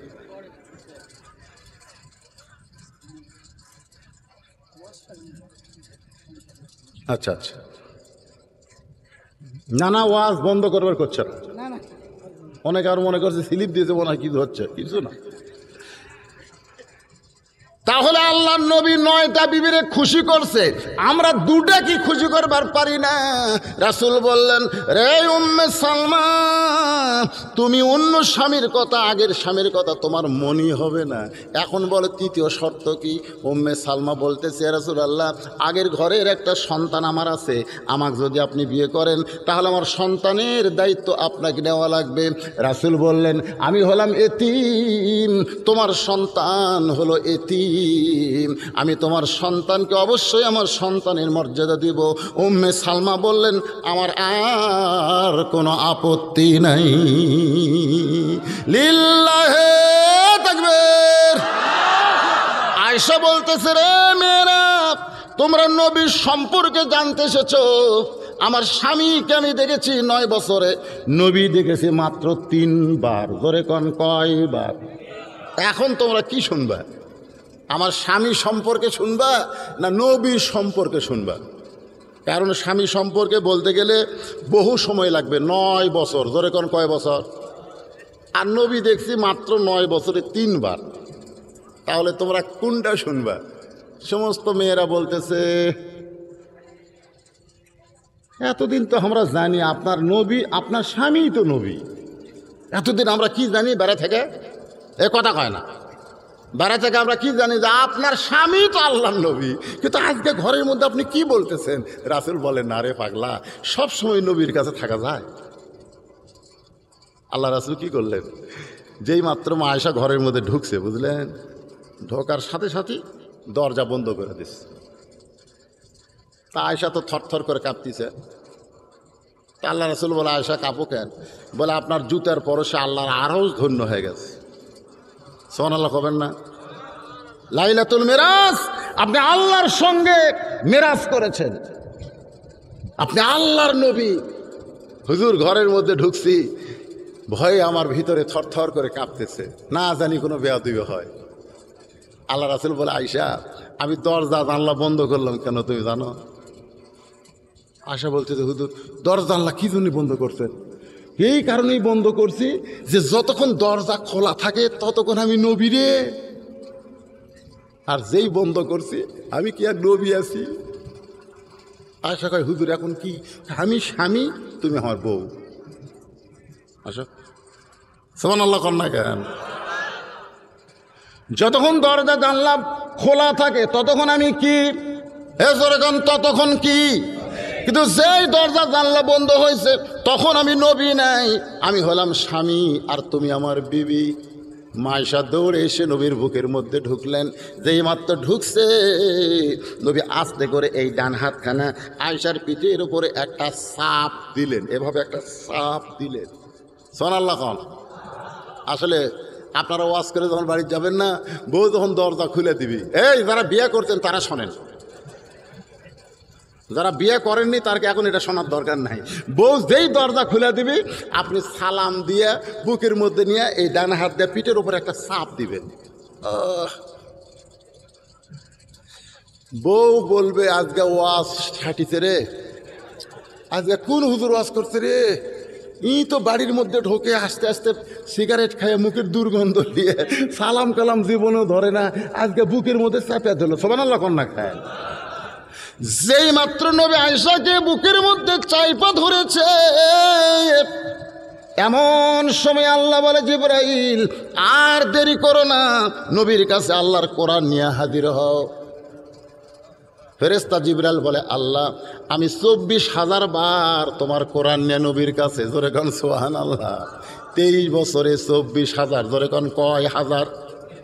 কিন্তু এইরকম করে তো বলেন নাই, তাড়াতাড়ি নবীর কাছে কোরআনের আয়াত নিয়ে কেন যাইতে হবে? আল্লাহ ডাক দেয়া বলে, জিবরাইল আমার নবী ঘরের মধ্যে এমন আমল করতেছে, এমন আমল করতেছে, যে আমলের কারণে আল্লাহর আরশ পর্যন্ত খুশি হয়ে গেছে। নবী ঘরের মধ্যে কি আমল করতেছে? কোরআন শরীফ পড়তেছে, জিকির করতেছে, নামাজ পড়তেছে, বুক চাপে ধরা আছে। এই আমলটা আল্লাহর এত খুশি, আল্লাহ জিবরাইল কয়, যা তাড়াতাড়ি কোরআনের আয়াত নবীর উপর নাজিল কর, যা। সুবহানাল্লাহ। তো ফেরেশতা জিবরাইল এসে তো ঘরের মধ্যে ঢুকতে পারে না, বাইরে থেকে সালাম দেয়, আসসালামু আলাইকা ইয়া রাসূলুল্লাহ। মা আয়েশা তখন নবীর বুকের মধ্যে, নবী চমকে উঠছে। আয়েশা কয়, হুজুর চমকে উঠলেন কেন? বলে, ফেরেশতা জিবরাইল সালাম দিল। আয়েশা কয়, এটা একটা আল্লাহর কাম হলো। আপনি যখন আমাকে বুকের মধ্যে চাপে ধরে আছেন, আর এই সময় ফেরেশতা জিবরাইল পাঠান লাগবে? আল্লাহ রাসূল, আয়েশা, জিবরাইল নিজের ইচ্ছাই কোনোদিন আমার কাছে আসে না, যতবার আসে আমার আল্লাহর ইচ্ছাই। জোরে কোন সুবহানাল্লাহ। জিবরাইল, কি কারণে তুমি আমারে সালাম দিলে? ফেরেশতা জিবরাইল বলে, ইয়া রাসূলুল্লাহ, ঘরের মধ্যে কি করতেছেন আমি জানি না, আমার আল্লাহ জানে। তবে আল্লাহ তাআলা খুশি হইয়া আয়াত নাজিল করেছে, হুন্না লিবাসুল লাকুম ওয়া আনতুম লিবাসুল লাহুন্না। লিল্লাহি তাকবীর। 9 বছরে স্বামী দেখেছি, নবী দেখেছি মাত্র 3 বার। এখন তোমরা বলো কি শুনবা? মেয়েরা বলতেছে, নবী আমরা শুনতে চাই যে 3 বার আপনি কেমনে নবী দেখলেন, সেই কথাটা শুনবার চাই। এখন মেয়েরা শুনবার চায়, আপনারা কি শুনবেন? শুনবেন? মারাত্মক ওয়াজ কিন্তু। কারা কারা শুনবেন আল্লাহকে একটু হাত দেখান তো দেখি। লিল্লাহি তাকবীর। আল্লাহ টান টান তুলে থন। আল্লাহ তোমার বান্দারা ওয়াদা করছে, আল্লাহ না শুনে কেউ উঠবি না। আল্লাহ হাত নামান। হ্যাঁ তোরা যাক, ওরা কে হাত তুলছে তাই? আপনি কি কবার চান যে এক ঠিপ ধান, সবই ধান দেখা যাচ্ছে, ধান খালি বাতাস দিয়ে দেখেন, বাতাস দিয়ে দেখেন সব ধান লয় ভাই। ফ্যানের এরকম বাতাস দিয়ে দিছে, তখন চিটা পাতানগুলো সব সাইড হচ্ছে, সব সাইড হচ্ছে, আর ধানগুলো উঠি। তো চিটা পাতান এখন তো সাইড হবেই। যে হুজুর হাত তুলেছে না জানি কি কয়, ওয়াজ আমি করবো, কোনো জায়গা তো ওয়াজ তুই আমি যাই না, খালি দিলে মাইকালা থাকে আমার ওয়াজ তুলবে। আপনারা গেলেও ওয়াজ বন্ধ হবে না, বুঝছেন? কিন্তু আমাকে যে কাগজটা দিছে, এই কাগজটা হলো এই যে হুজুর একটু গামছা রুমাল দিয়া এই যে একটা মাহফিলের খরচ মসজিদের উন্নয়ন করবে, তাই না? এটা মসজিদের মাহফিল না, কিসের মাহফিল? ইসলামী সমাজ কল্যাণ পরিষদের মাহফিল, বিশাল খরচ। এই খরচে আপনারা একটু কোরআনের মহব্বতে অংশগ্রহণ করবেন। এই জন্য একটু রুমাল গামছা যাবে, ব্যাগ যাবে। মধ্য থেকে দান করছে পারুল পারবিন 200 টাকা। আল্লাহ মৃত মায়ের জন্য আল্লাহ আমার কবর জান্নাত বানায় দেন। আর একজন 200 টাকা দান করছে, আল্লাহ দানকে কবুল করেন, আল্লাহুম্মা আমিন। এই এখানে যারা অতিথি ছিল, অতিথি সবাই দিছে? বিজ্ঞাপনে অতিথি আছে নাকি? ও এলে একটা আসেনি।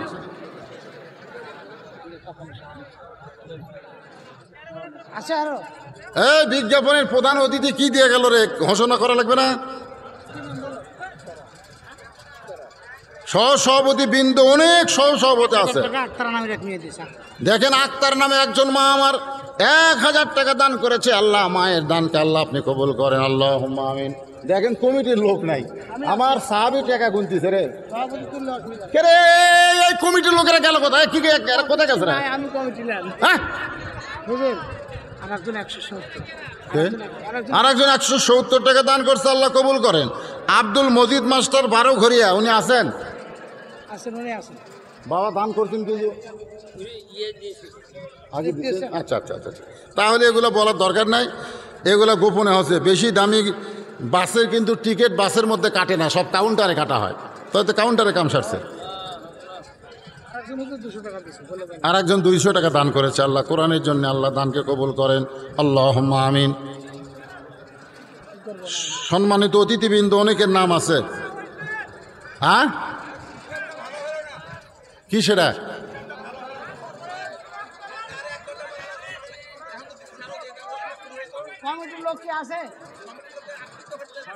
আমি বললাম সভাপতি, আমাকে একজন দিচ্ছে, ওরা কমিটি তাই করতেছে। কি করবো বলো? উপায় নেই তো, করবো কি?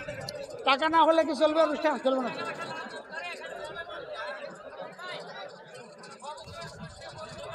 করবো কি? করার কিছু নাই।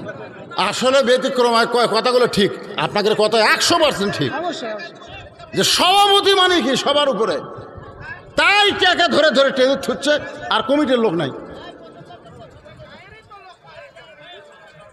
বাবা কোনো কথা নাই, আমরা দোয়া করব এখানে প্রত্যেক বছর মাহফিল হোক। জোরে করে আমিন, জোরে করে আল্লাহুম্মা আমিন। হ্যাঁ আলোচনা তো করতেই ছিঁড়ে পাগলারা, আলোচনা হবে। আলোচনা কি বাদ দেবো? তাই বলছি তো, আলোচনা করে এখান থেকে চলে যাব না, ওয়াজ করে থেকে গেলে হবে। বাবারা বসেন, যারা গেছে চলে গেছে, অসুবিধা নেই। আবার আসতেছে নাকি? বসেন সবাই, মাথা টাথা সোজা করে একটু সাইজ হয়ে এখন বসেন, বসেন বসেন। যিনি যেখানে দাঁড়িয়ে আছে এখন তো বসার সময় আছে, বসেন একটু জিকির করেন। লা ইলাহা ইল্লাল্লাহ লা ইলাহা ইল্লাল্লাহ লা ইলাহা ইল্লাল্লাহ লা ইলাহা ইল্লাল্লাহ লা ইলাহা লা ইলাহা ইল্লাল্লাহ লা ইলাহা লা ইলাহা ইল্লাল্লাহ মুহাম্মাদুর রাসূলুল্লাহ সাল্লাল্লাহু আলাইহি ওয়াসাল্লাম। আরো আসবে।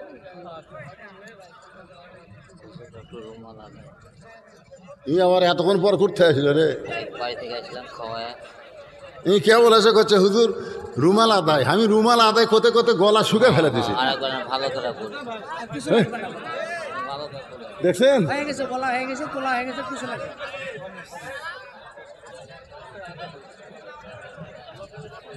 আমি না এখন আলোচনা করবো, হুজুর আলোচনা করছি।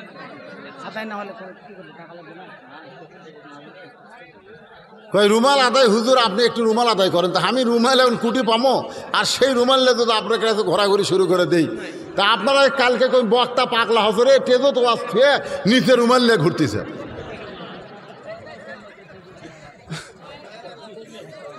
কি কথা, আমি বললাম কে রে ভাই তোমাকে রুমাল ব্যাগ কোথায়, এখন থেকে 10 মিনিট আগে কইনি, একটা লোক নাই, আর আমার কাছে হুজুর একটু রুমাল দিয়ে আদায় করেন। তা আমি এখন নিচে যাই কিভাবে আদায় করি কোন তো? হ্যাঁ না আমি কি ওয়াজ করিনি। ধৈর্য ধরেন, ধৈর্য ধরেন। না রে বাবা আপনারা এই কথা বলেন না। আমি 2 ঘন্টা ওয়াজ করার পরে এই স্লিপ কিন্তু আমাকে দিচ্ছে আরও 8 ঘন্টা আগে, আরও 8 ঘন্টা আগে, কিন্তু আমি স্লিপ পাওয়া মাত্রকে আদায় করছি।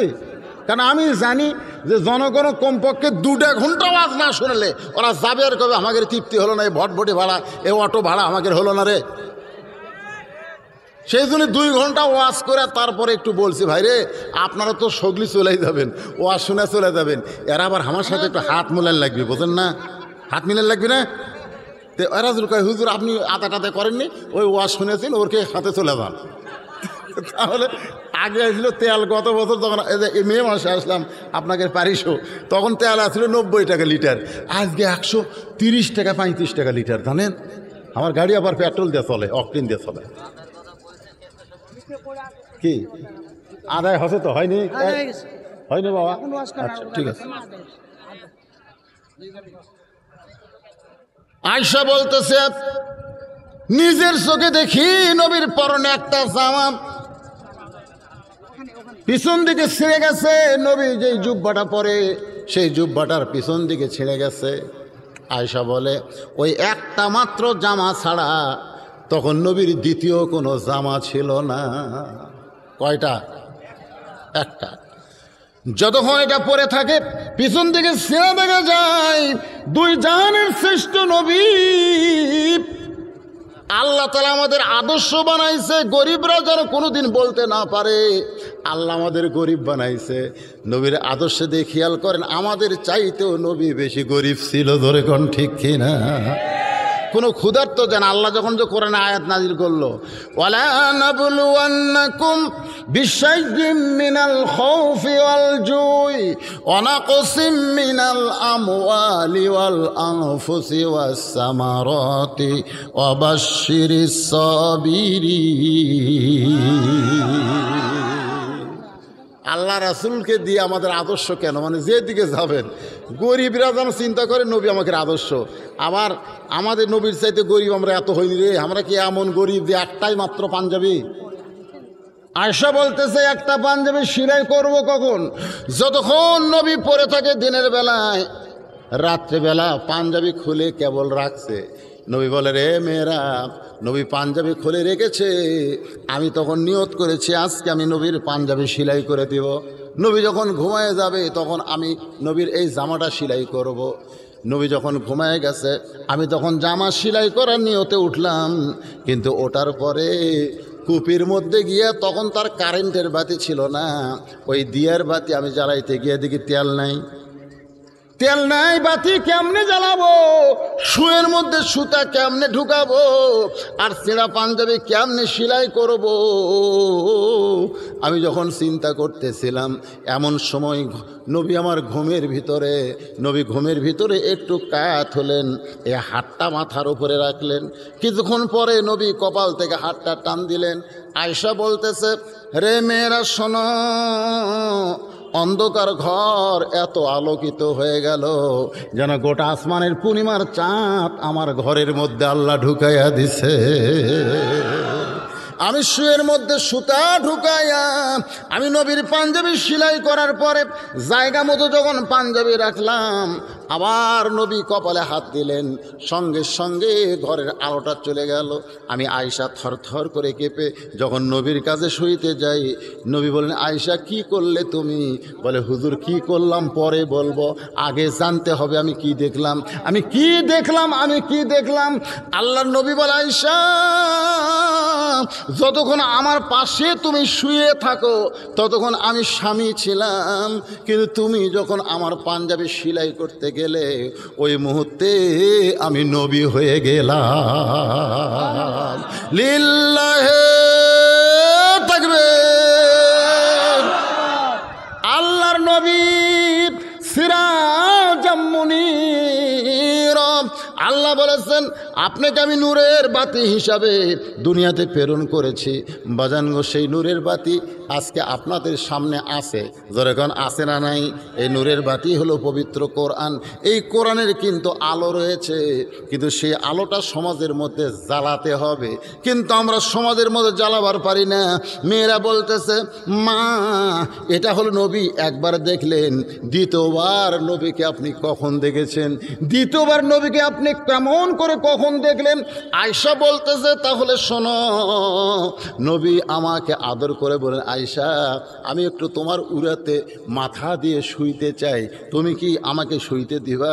আয়েশা বলতেছে, এটা আমার ভাগ্যের ব্যাপার। যখন সুবহানাল্লাহ, নবী কিন্তু নিজের বিবির উরাতকে বালিশ বানায়া মাঝে মধ্যে শুইতেন। আপনারাও শোবেন, এতে মহব্বত বাড়বে না কমবে? আপনার বউ বসে আছে, আপনি দৌড়ে গিয়ে বইয়ের উরাত বালিশ বানায় শুয়ে পড়লেন।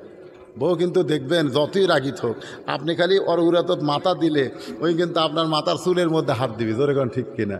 বিবি কাটবি, দরকার হলে কপালত একটা চুমাও খাবি রে। স্বামী আমার কি ভালোবাসে রে, আমার উরাতের ওপর মাথা দিস। আল্লাহ রাসূল বলে, আয়েশা আমি একটু তোমার উরুর উপরে মাথা দিয়ে শুইতে চাই। আয়েশা বলতেছে, ইয়া রাসূলুল্লাহ, এইটা আমার ভাগ্যের ব্যাপার। এই বলে নবী আয়েশার উরুর উপর মাথা দিয়ে যখন শুইছে, কিছুক্ষণ পরে আয়েশা নবীর মাথার চুলের মধ্যে হাত দিয়ে বিলকি করতেছে। ঠিক ওই সময় আল্লাহর কোরআন নবীর উপর নাজিল হওয়া শুরু হয়েছে। জোরে কোন সুবহানাল্লাহ। যেই মাত্র কোরআন নাজিল হওয়া শুরু হয়েছে, আয়েশার উরু মনে হয় মাটির মধ্যে ডেবে যাবে। আয়েশা চোখের পানি বের করতেছে, কিন্তু নবীকে মাথা টান দিবার বলতে পারে না। কেনবে বলবে, হুজুর মাথা সরান, আমার উরাত ফেটে যাচ্ছে, আমার উরাতের উপর মনে হয় উহুদ পাহাড় চাপা দেওয়া হয়েছে। কিন্তু আয়েশা চোখের পানি দর দর করে পড়তেছে। কিছুক্ষণ পরে আবার যেমন নবী তেমন মাথা আবার পাতলা হয়ে গেছে। তাকায় দেখে আয়েশা কাঁদতেছে। আয়েশা বলতেছে, ইয়া রাসূলুল্লাহ, স্বামী হিসাবে আপনি আমার উরুতকে বালিশ বানায় শুয়ে পড়লেন, কিন্তু হুজুর মাঝখানে কি হলো? রাসূল বলল, আয়েশা যখন তোমার চোখ দিয়ে পানি পড়েছে ওই মুহূর্তে আমি আল্লাহর নবী ছিলাম। জোরে খান সুবহানাল্লাহ। যখন মাথা দিয়ে শুয়েছি তখন তোমার স্বামী, আবার এখন আমি তোমার স্বামী, আর মাঝখানে আর আল্লাহর নবী ছিলাম, কারণ ওই সময় আল্লাহর কোরআনের আয়াত আমার ওপর নাজিল হয়েছে। জোরে খান সুবহানাল্লাহ। সমস্ত মেয়েরা বলতেছে, মা আর একবার নবীরে কেমনে দেখলেন? আয়েশা বলতেছে, তাহলে শোনো, নবী দুনিয়া থেকে বিদায় নেওয়ার প্রাককালে আমার কাছে নবী শুয়ে আছে। নবী বলতেছে, আয়েশা আমি যখন দুনিয়া থেকে বিদায় নেব, বলো তো কোন জায়গায় আমি থাকবো? তুমি একটু বলো তো আয়েশা, কোন জায়গায় থাকলে ভালো হয়? আয়েশা এখন কি বলবে? বলবে? আয়েশা বলতেছে আপনি আপনার মায়ের পাশেও থাকতে পারেন। আমি নবীর মা আমিনার কবর নিজের চোখে দেখছি, আল্লাহ পাক আমাকে দেখাইছে। ওই কবরটা মদিনার ভিতরে একটু দূরে বাজান গো আবহাওয়া প্রান্তরে, ওই মা আমিনার কবর। আপনি কি মা আমিনার কবরের পাশে থাকবেন? আপনি ইচ্ছা করলে খাদিজাতুল কুবরার কবর হচ্ছে মক্কায়, আয়েশার হুজরাখানা হলো মদিনায় মসজিদে নববীতে। বলতেছে আপনার বড় বিবি, কারণ যাকে আপনি সবসময় বলতেন আমার দরদের বিবি, জোরে কারণ সুবহানাল্লাহ। নবী কিন্তু সবসময় বলতেন আয়েশা আমার বিবি, হাফসা আমার বিবি, আর খাদিজা হলো আমার দরদের বিবি। কারণ দুনিয়াতে প্রত্যেকটা বিয়ের পরে বউকে স্বামীর হাতে তুলে দেয়, বউকে স্বামীর হাতে তুলে দিয়ে বলে বাবা আমার মেয়েকে তোমার হাতে তুলে দিলাম। কিন্তু খাদিজার সঙ্গে নবীর যখন বিয়ে হয়েছে তখন খাদিজার হাত নবীর হাতে কেউ তুলে দেয় নাই, বরং আবু তালেব নবীর হাত দুইটা নিয়ে খাদিজার হাতে তুলে দিয়ে বললেন মা আজ থেকে আমার এতিমকে তোমার হাতে তুলে দিলাম। খাদিজা বলতেছি ইয়া রাসূলুল্লাহ আমি শুধু আপনার বিবি না, আমি হলাম আপনার দরদ। আয়েশা বলতেছে নবী গো আপনি মন চাইলে ওসিয়ত করেন এই মদিনা থেকে আপনাকে ওই জান্নাতুল মাওয়া খাদিজার কবরের পাশে দাফন করা হবে। আল্লাহ রাসূল তাকায় দেখে আয়েশার চোখ দিয়ে দর দর করে পানি পড়তেছে, আয়েশার চোখ দিয়ে পানি পড়তেছে। নবী আয়েশা তুমি বলতেছো জান্নাতুল বাকির মধ্যে, না হয় আবুয়া প্রান্তরে, না হয় ওই জান্নাতুল মাওয়াতে, কিন্তু তোমার চোখ দিয়ে দর দর করে কেন পানি পড়তেছে?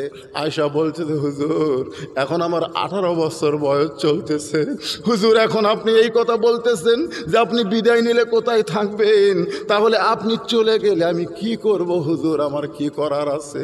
আমার মন চায় কিন্তু আমি বলবো না, আমার মন চাই কিন্তু আমি বলবো না। আল্লাহ রাসূল বলে আয়েশা আমি শুধু তোমার স্বামী না, আমি হলাম আল্লাহর নবী।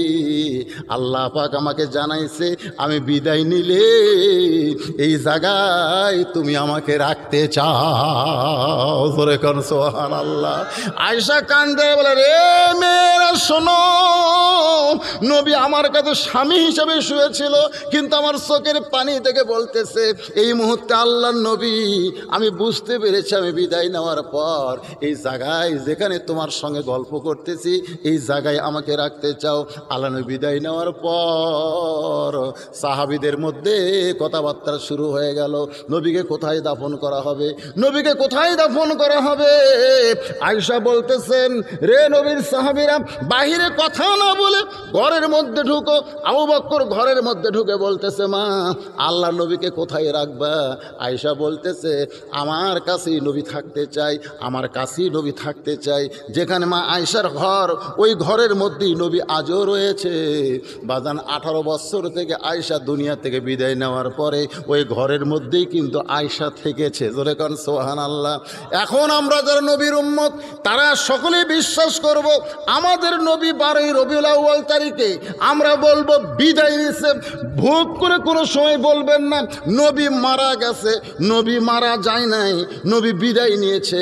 কারণ আমরা গজলের মধ্যে কিন্তু বলি ইসলামের আলো জ্বালায়া দিয়া নবী শুইয়া আসেন সোনার মদিনায়। আল্লাহ নবী কিন্তু মরে না ভাইজান, আজও কোরআনের মধ্যে নবী আসে না নাই?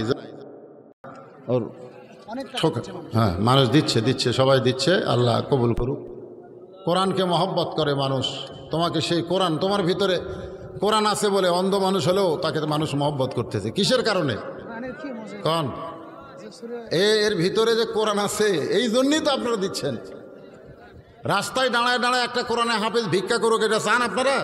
তো কোরআনের মাহফিল এসেছে ভিক্ষা না, কোরআনকে সম্মান করে হাদিয়া হিসাবে যে যা পারবেন আল্লাহর রাস্তায় ইনশাআল্লাহ দান করবেন। এখন দোয়া হবে দরুদ ইব্রাহিম নামাজের দরুদ আপনারা সকলে পড়েন, বাবা দান করেন আর দরুদ পড়েন। আল্লাহুম্মা সাল্লি আলা মুহাম্মাদ ওয়া আলা আলি মুহাম্মাদ কামা সাল্লাইতা আলা ইব্রাহিম ওয়া আলা আলি ইব্রাহিম ইন্নাকা হামিদুম মাজিদ। আল্লাহুম্মা বারিক আলা মুহাম্মাদ ওয়া আলা আলি মুহাম্মাদ কামা বারাকতা আলা ইব্রাহিম ওয়া আলা আলি ইব্রাহিম ইন্নাকা হামিদুম মাজিদ। ভাই তো আর কিছু বলবেন না, আপনি বলেন। না, আমি একটু শেষ করি। হ্যাঁ, আমি বক্তব্য দেব, আর কিছু করবেন না। আপনি ধন্যবাদ জানান। আচ্ছা, সভাপতি সাহেব এর পক্ষ থেকে এখন মোনাজাত করার জন্যে আমাকে অর্ডার দেওয়া হলো। যারা হাফেজ সাহেবের টাকা তুলেছেন তারা এখানে হাফেজ সাহেবকে দিয়ে যাবেন ইনশাআল্লাহ। আল্লাহুম্মা আমিন। আল্লাহুম্মা আনতাস সালাম ওয়া মিনকাস সালাম তাবারাকতা ইয়া যাল জালালি ওয়াল ইকরাম। আয় আল্লাহ, কয়েকদিন আগে মোবাইলে বলেছে হুজুর যে হারে বৃষ্টি হচ্ছে মাহফিল মনে হয় এখন করা যাবে না। আহা, কয়েকদিন আগে বৃষ্টি হলো, আজকে কত সুন্দর পরিবেশে এত বিশাল বড় একটা মাহফিল হয়ে গেল। আল্লাহ, তোমার যে সকল বান্দারা কষ্ট করে মেহনত করে আজকের এই জান্নাতের বাগান বানায় দিছে, আল্লাহ তাদের সকলকেই জান্নাতি মানুষ হিসাবে কবুল করে নাও। আল্লাহ, ইসলামী সমাজ কল্যাণ পরিষদকে আল্লাহ তুমি কবুল করো। আয় আল্লাহ তাআলা, আজকের মাহফিল যে আলোচনা হয়েছে যদি ত্রুটি বিচ্যুতি হয়ে যায় মাফ করে দিয়ে দেও। আল্লাহ, এর যা হাদিয়া মঞ্জুর করো। আল্লাহ, সোনার মদিনায় নবী পাকের রওজা মোবারকে আল্লাহ তুমি কবুল করে নাও। আল্লাহ, তাম আম্বিয়াই কেরাম, আসহাবে কেরাম, তাবিনী কেরাম, তাবিনী কেরাম, তাম পৃথিবীর মাটির নিচে মুমিন মুমিনা শুয়ে আছে, আল্লাহ সকলের আর ওয়াফরে কবুল করেন। রব্বির হামহুমা কামা রব্বায়ানি সগীরা। আমাদের বাপ মা যাদের কবরে গেছে আল্লাহ, বাপ মার কবরকে আল্লাহ জান্নাতের টুকরা বানিয়ে দিন। আল্লাহ, আমাদের দাদা দাদি নানা আত্মীয় স্বজন যাদের জন্য দোয়া করার কেউ নাই দুনিয়াতে, আল্লাহ আমরা তাদের পক্ষ নিয়ে দোয়া করতেছি। আল্লাহ তাদের কবরকে জান্নাতের টুকরা বানিয়ে দিন। আল্লাহ গোটা বিশ্বের মুসলমানকে হেফাজত করেন। আল্লাহ, রবিউল আউয়াল চাঁদ নবী এসেছেন, আল্লাহ সেই মাসে আজকের মাহফিল আল্লাহ সম্মানিত সভাপতিকে কবুল করেন, সহসভাপতিদেরকে কবুল করেন। আয় আল্লাহ তাআলা আজকের মাহফিলে প্রধান অতিথি বিশেষ অতিথিদের কবুল করেন, আলেম ওলামাদের কবুল করেন।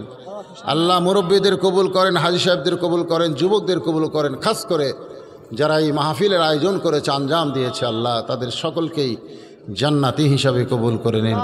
আল্লাহ পর্দার অন্তরালের মা বোনের আবেদা সালিহা পর্দানিসি কবুল করে মা ফাতেমার চরিত্র দান করেন। আল্লাহ, আল্লাহ মা বোনদের কবুল করেন। আল্লাহ, সুবহান রাব্বিকা রব্বিল ইজ্জাতি আম্মা ইয়াসিফুন ওয়া সালাম।